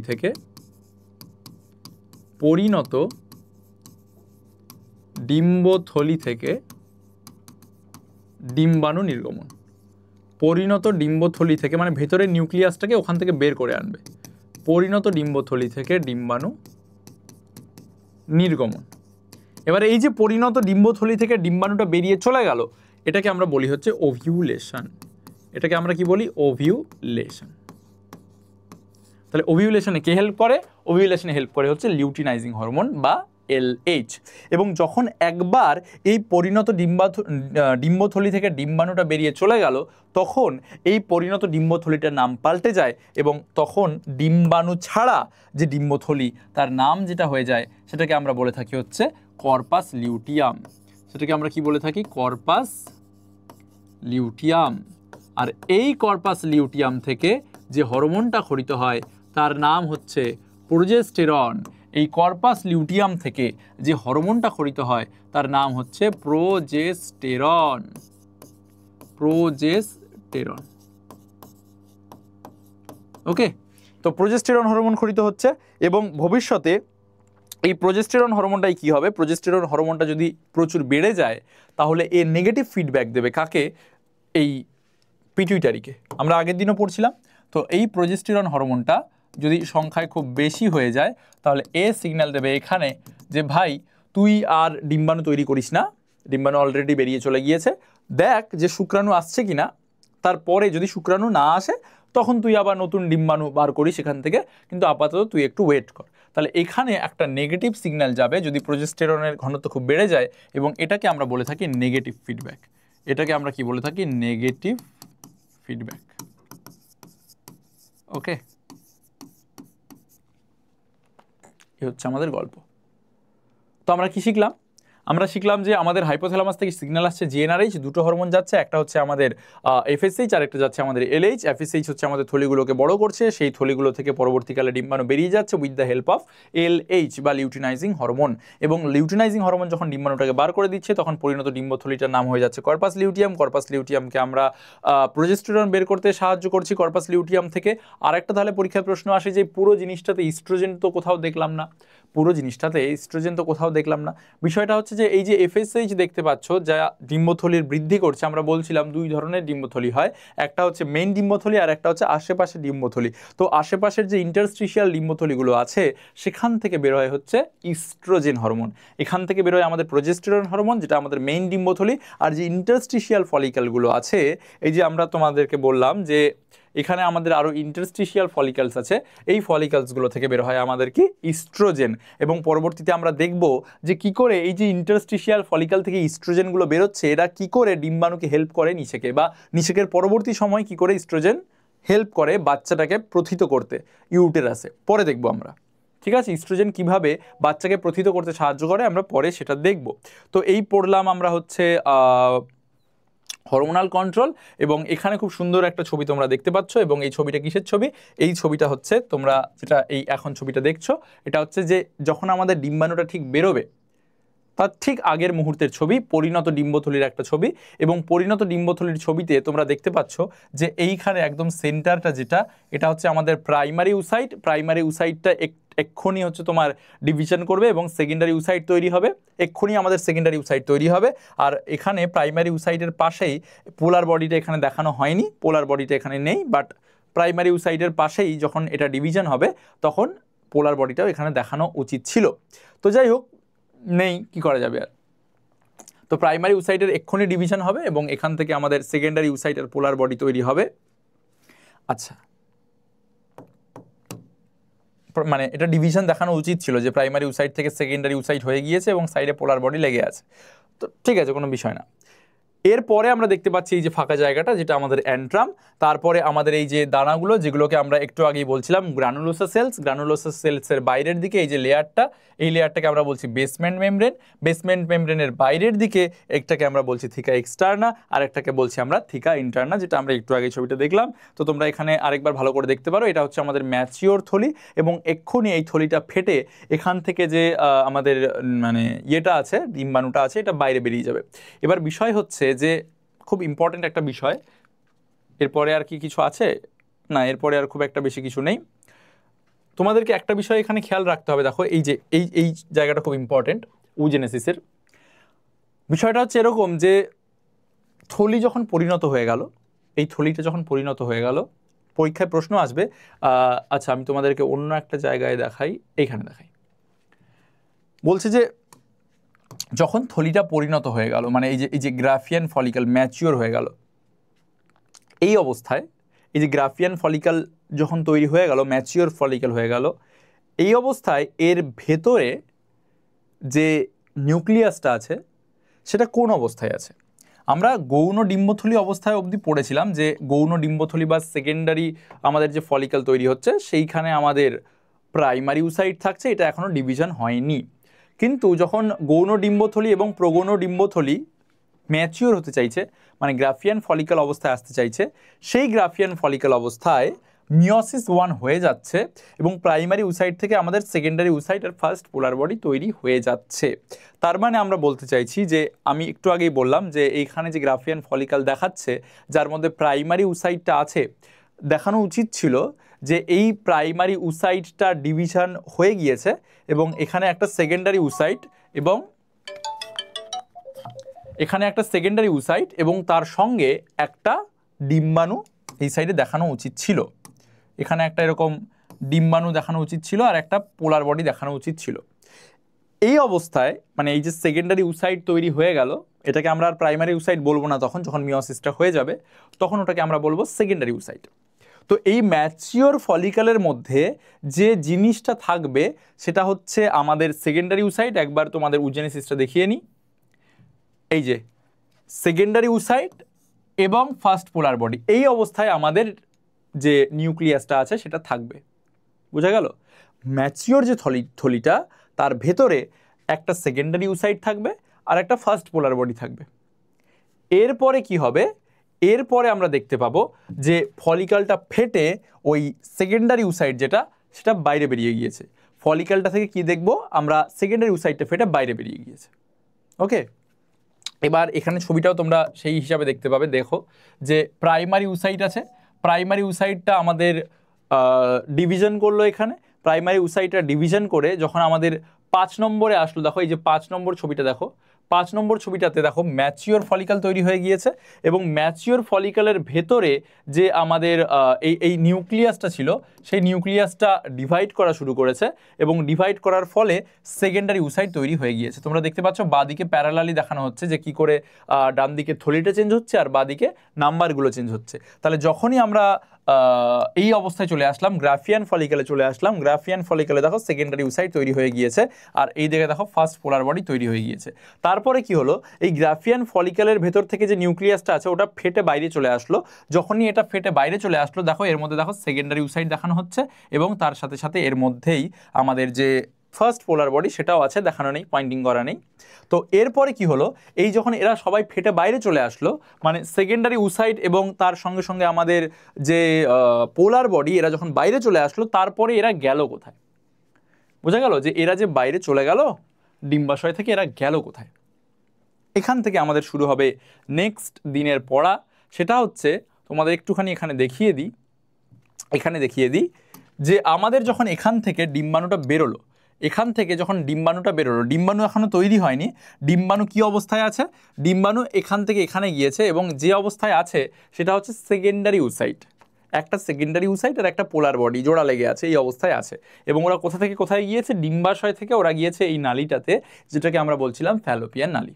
ওকে, তো ডিম্বাশয় থেকে ফ্যালোপিয়ান নালীতে যখন গিয়েছে, যাওয়ার পরে ওরা ওয়েট করছে। ডিম্বাণু জাস্ট তৈরিই হবে, সেকেন্ডারি উসাইট আর তার সাথে একটা পোলার বডি বাইরে বেরিয়ে গিয়েছে, এখান থেকে বাইরে বেরিয়ে এখানে চলে এসছে এবং ওখানে গিয়ে ওরা ওয়েট করছে যে জাস্ট ডিম্বাণুটা তৈরি হব করছে আর কি। কিন্তু হয়নি। কেন হয়নি? এবার দেখো এখানে খুব ইন্টারেস্টিং একটা জিনিস আছে পরীক্ষায় আসার মতো। কি সেই জিনিসটা? বলছে যে এখান থেকে থলিটা বাইরে বেরিয়ে চলে গেল এবং এই থলির মধ্যে দুটো জিনিস আছে, বারবার করে বলছি। একটা হচ্ছে সেকেন্ডারি উসাইট, যেটা ডিভিশন হতে বাকি আছে আরেকবার, একটা হচ্ছে সেকেন্ডারি উসাইট আর একটা হচ্ছে পোলার বডি। এরা বাইরে বেরিয়ে চলে গেল এবং বাইরে বেরিয়ে কোথায় গেল? ওরা বাইরে বেরিয়ে চলে গেল ফ্যালোপিয়ান নালীতে। ওখানে ওরা ওয়েট করছে যে শুক্রাণু কখন আসবে। প্রশ্ন এখানে এরকম আসে যে সেকেন্ডারি উসাইটটা তো আরও একবার ডিভিশন করবে এবং এখান থেকে যখনই ডিভিশন হবে তখনই এখান থেকে আরেকটা পোলার বডি তৈরি হবে আর আরেকটা ডিম্বাণু তৈরি হবে বা ওভাম তৈরি হবে। তো প্রশ্নটা হচ্ছে যে এরা সেকেন্ডারি উসাইটটা এখনও ডিভিশন হয়নি, মিওসিস 1 করে বসে আছে। কোন স্টেজে বসে আছে? মিওসিস 1 শেষ করার পর এরা কোন স্টেজে বসে আছে যার পরে ওরা আরেকটু সেল ডিভিশন করলেই ডিম্বাণু তৈরি হয়ে যাবে? এটা আমাদের নেক্সট ইউটিউবের প্রশ্ন। তাহলে আমাদের ইউটিউবের সেকেন্ড প্রশ্ন কি আজকের, যেটা তোমরা অ্যান্সার দেবে। তাহলে this is question number 2, YouTube Q2 হচ্ছে যে সেকেন্ডারি উসাইট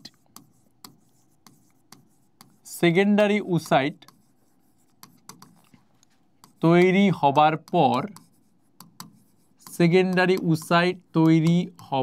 পর কোন দশায়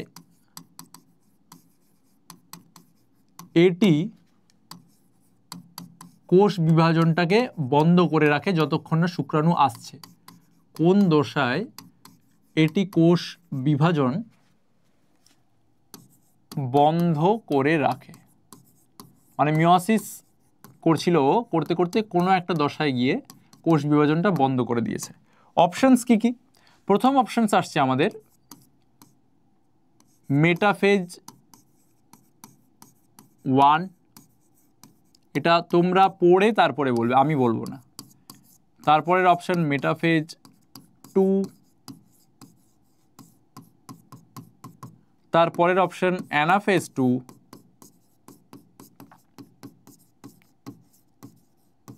এবং লাস্ট অপশন আমাদের অ্যানাফেজ 1।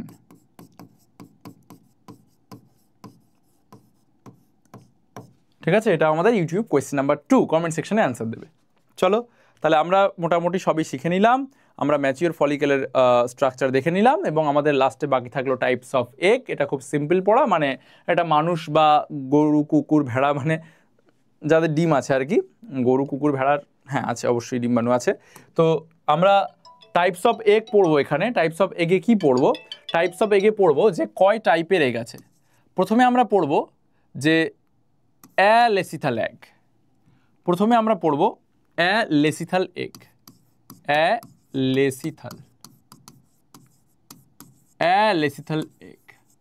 অ্যালেসিথাল এগ মানে যার ডিমে কোনো কুসুম নেই, যার ডিমের মধ্যে কোনো কুসুম নেই। তাহলে এখানে আমরা কি লিখব? যে কুসুমবিহীন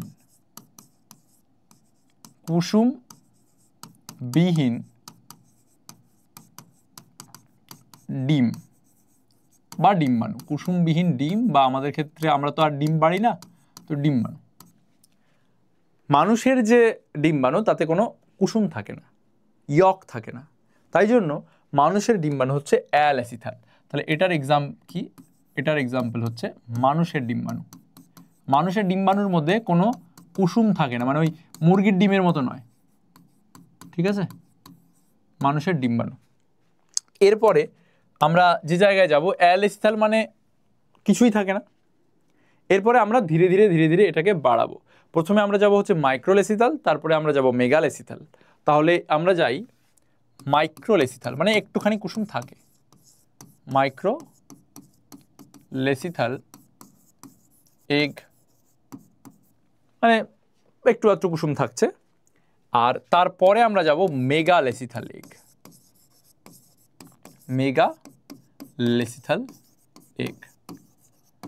তো মেগালেসিথাল এগটা অ্যাকচুয়ালি খুবই সোজা। তোমরা অবশ্যই জানো যে প্রচুর কুসুম থাকবে। কার ডিম হতে পারে সেটা? অবশ্যই পাখির ডিম হবে, তাই না? তাহলে মেগালেসিথাল এগে আমরা কি বলবো? অনেক বেশি পরিমাণে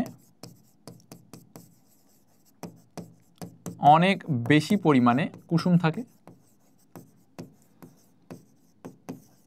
অনেক বেশি পরিমাণে কুসুম থাকে এবং এক্সাম্পল হিসাবে আমরা লিখব পাখি। তাহলে আমাদের পড়ে কি থাকলো? মাইক্রো মানে থাকে কিন্তু অতটাও বেশি নয় যে মানে একদম পাখির ডিমের সঙ্গে তুলনা করব। তো মাইক্রোলেসিথালের এক্সাম্পল আমরা কি লিখব? মাইক্রোলেসিথালের এক্সাম্পল আমরা লিখব হচ্ছে যেখানে স্বল্প পরিমাণে কুসুম থাকে, ঠিক আছে, স্বল্প পরিমাণ কুসুম থাকে। তো এই মোটামুটি রইল আমাদের হচ্ছে ওভারঅল একটা কি বলবো ফিমেল রিপ্রোডাক্টিভ সিস্টেমের ওভারভিউ, এবং তার মোটামুটি সবই ডিটেলসে, হ্যাঁ সবই ডিটেলসে লিখেছি। কিছু যদি বাদ পড়ে থাকে তাহলে অবশ্যই কমেন্ট সেকশনে জানাবে, আর কিছু যদি জিনিস তোমাদের আরও জানার ইচ্ছা থাকে সেটাও তোমরা কমেন্ট সেকশনে জানাবে। এটার একটা এক্সাম্পল লিখে দিই, এটার একটা এক্সাম্পল হচ্ছে স্টারফিশ, তারা মাছ আর কি। তো পরীক্ষায় যেটা সব থেকে বেশি কোয়েশ্চেন আসে সেটা হচ্ছে এটা, ভেরি ভেরি ইম্পর্টেন্ট, যে মানুষের ডিম্বাণু কীরকম, এটা হচ্ছে আমাদের খুবই ইম্পর্টেন্ট। ওকে, এই রইল আমাদের আজকের ফিমেল রিপ্রোডাক্টিভ সিস্টেমের ওভারঅল থিংস। আমরা যে জায়গায় শেষ করলাম সে জায়গায় শেষ হচ্ছে যে ডিম্বাণু এখনও ওয়েট করছে যে কখন শুক্রাণু আসবে, সে এখনও ডিম্বাণুতে পরিণত হয়নি, কখনো হবে, শুক্রাণুকে আসতে হবে তার জন্য। তো সেখান থেকে আমরা পরের দিন শুরু করব যে ডিম্বাণু বসে আছে সেকেন্ডারি উসাইট হয়ে, ও এখনও সেকেন্ডারি উসাইট থেকে ডিম্বাণু পর্যায়ে যায়নি, কোনো একটা স্টেজে আটকে ও বসে আছে, ও ওয়েট করছে যে কখন শুক্রাণু আসবে। শুক্রাণু অলরেডি তৈরি হয়ে গিয়েছে, শুক্রাণু আসতে গেলে সেক্সুয়াল ইন্টারাকশন হতে হবে, আর সেক্সুয়াল ইন্টারাকশনের পরে শুক্রাণু প্রবেশ করবে হচ্ছে যোনিছিদ্রের মধ্যে দিয়ে স্ত্রী দেহে। এর পরের দিন বা এর পরের লেকচারে আমরা পড়ব যে কিভাবে শুক্রাণু আসার পর ডিম্বাণুর যে স্টেজে ও বসে আছে সেখান থেকে ও এক স্টেপ আগে যায়, তারপরে শুক্রাণু ডিম্বাণুর সঙ্গে মিলিত হয়, বেবি তৈরি হয়, এবং কিভাবে সেই বেবি বড় হয় সেটা অত্যন্ত কঠিন, আমি মনে করি অত্যন্ত কঠিন। তো নেক্সট দিন দেখা হচ্ছে তোমাদের সঙ্গে ফার্টিলাইজেশন, এবং তারপরে ফার্টিলাইজেশনের পরে কি হলো সেই বিষয়ক সংক্রান্ত জিনিসগুলো নিয়ে। তো অবশ্যই ইউটিউবের এই কোয়েশ্চেনগুলোর উত্তর দেবে। দেখা হচ্ছে তোমাদের সঙ্গে নেক্সট ভিডিওতে, ততক্ষণের জন্য জয় হিন্দ, পড়বে বাংলা, জিতবে বাংলা।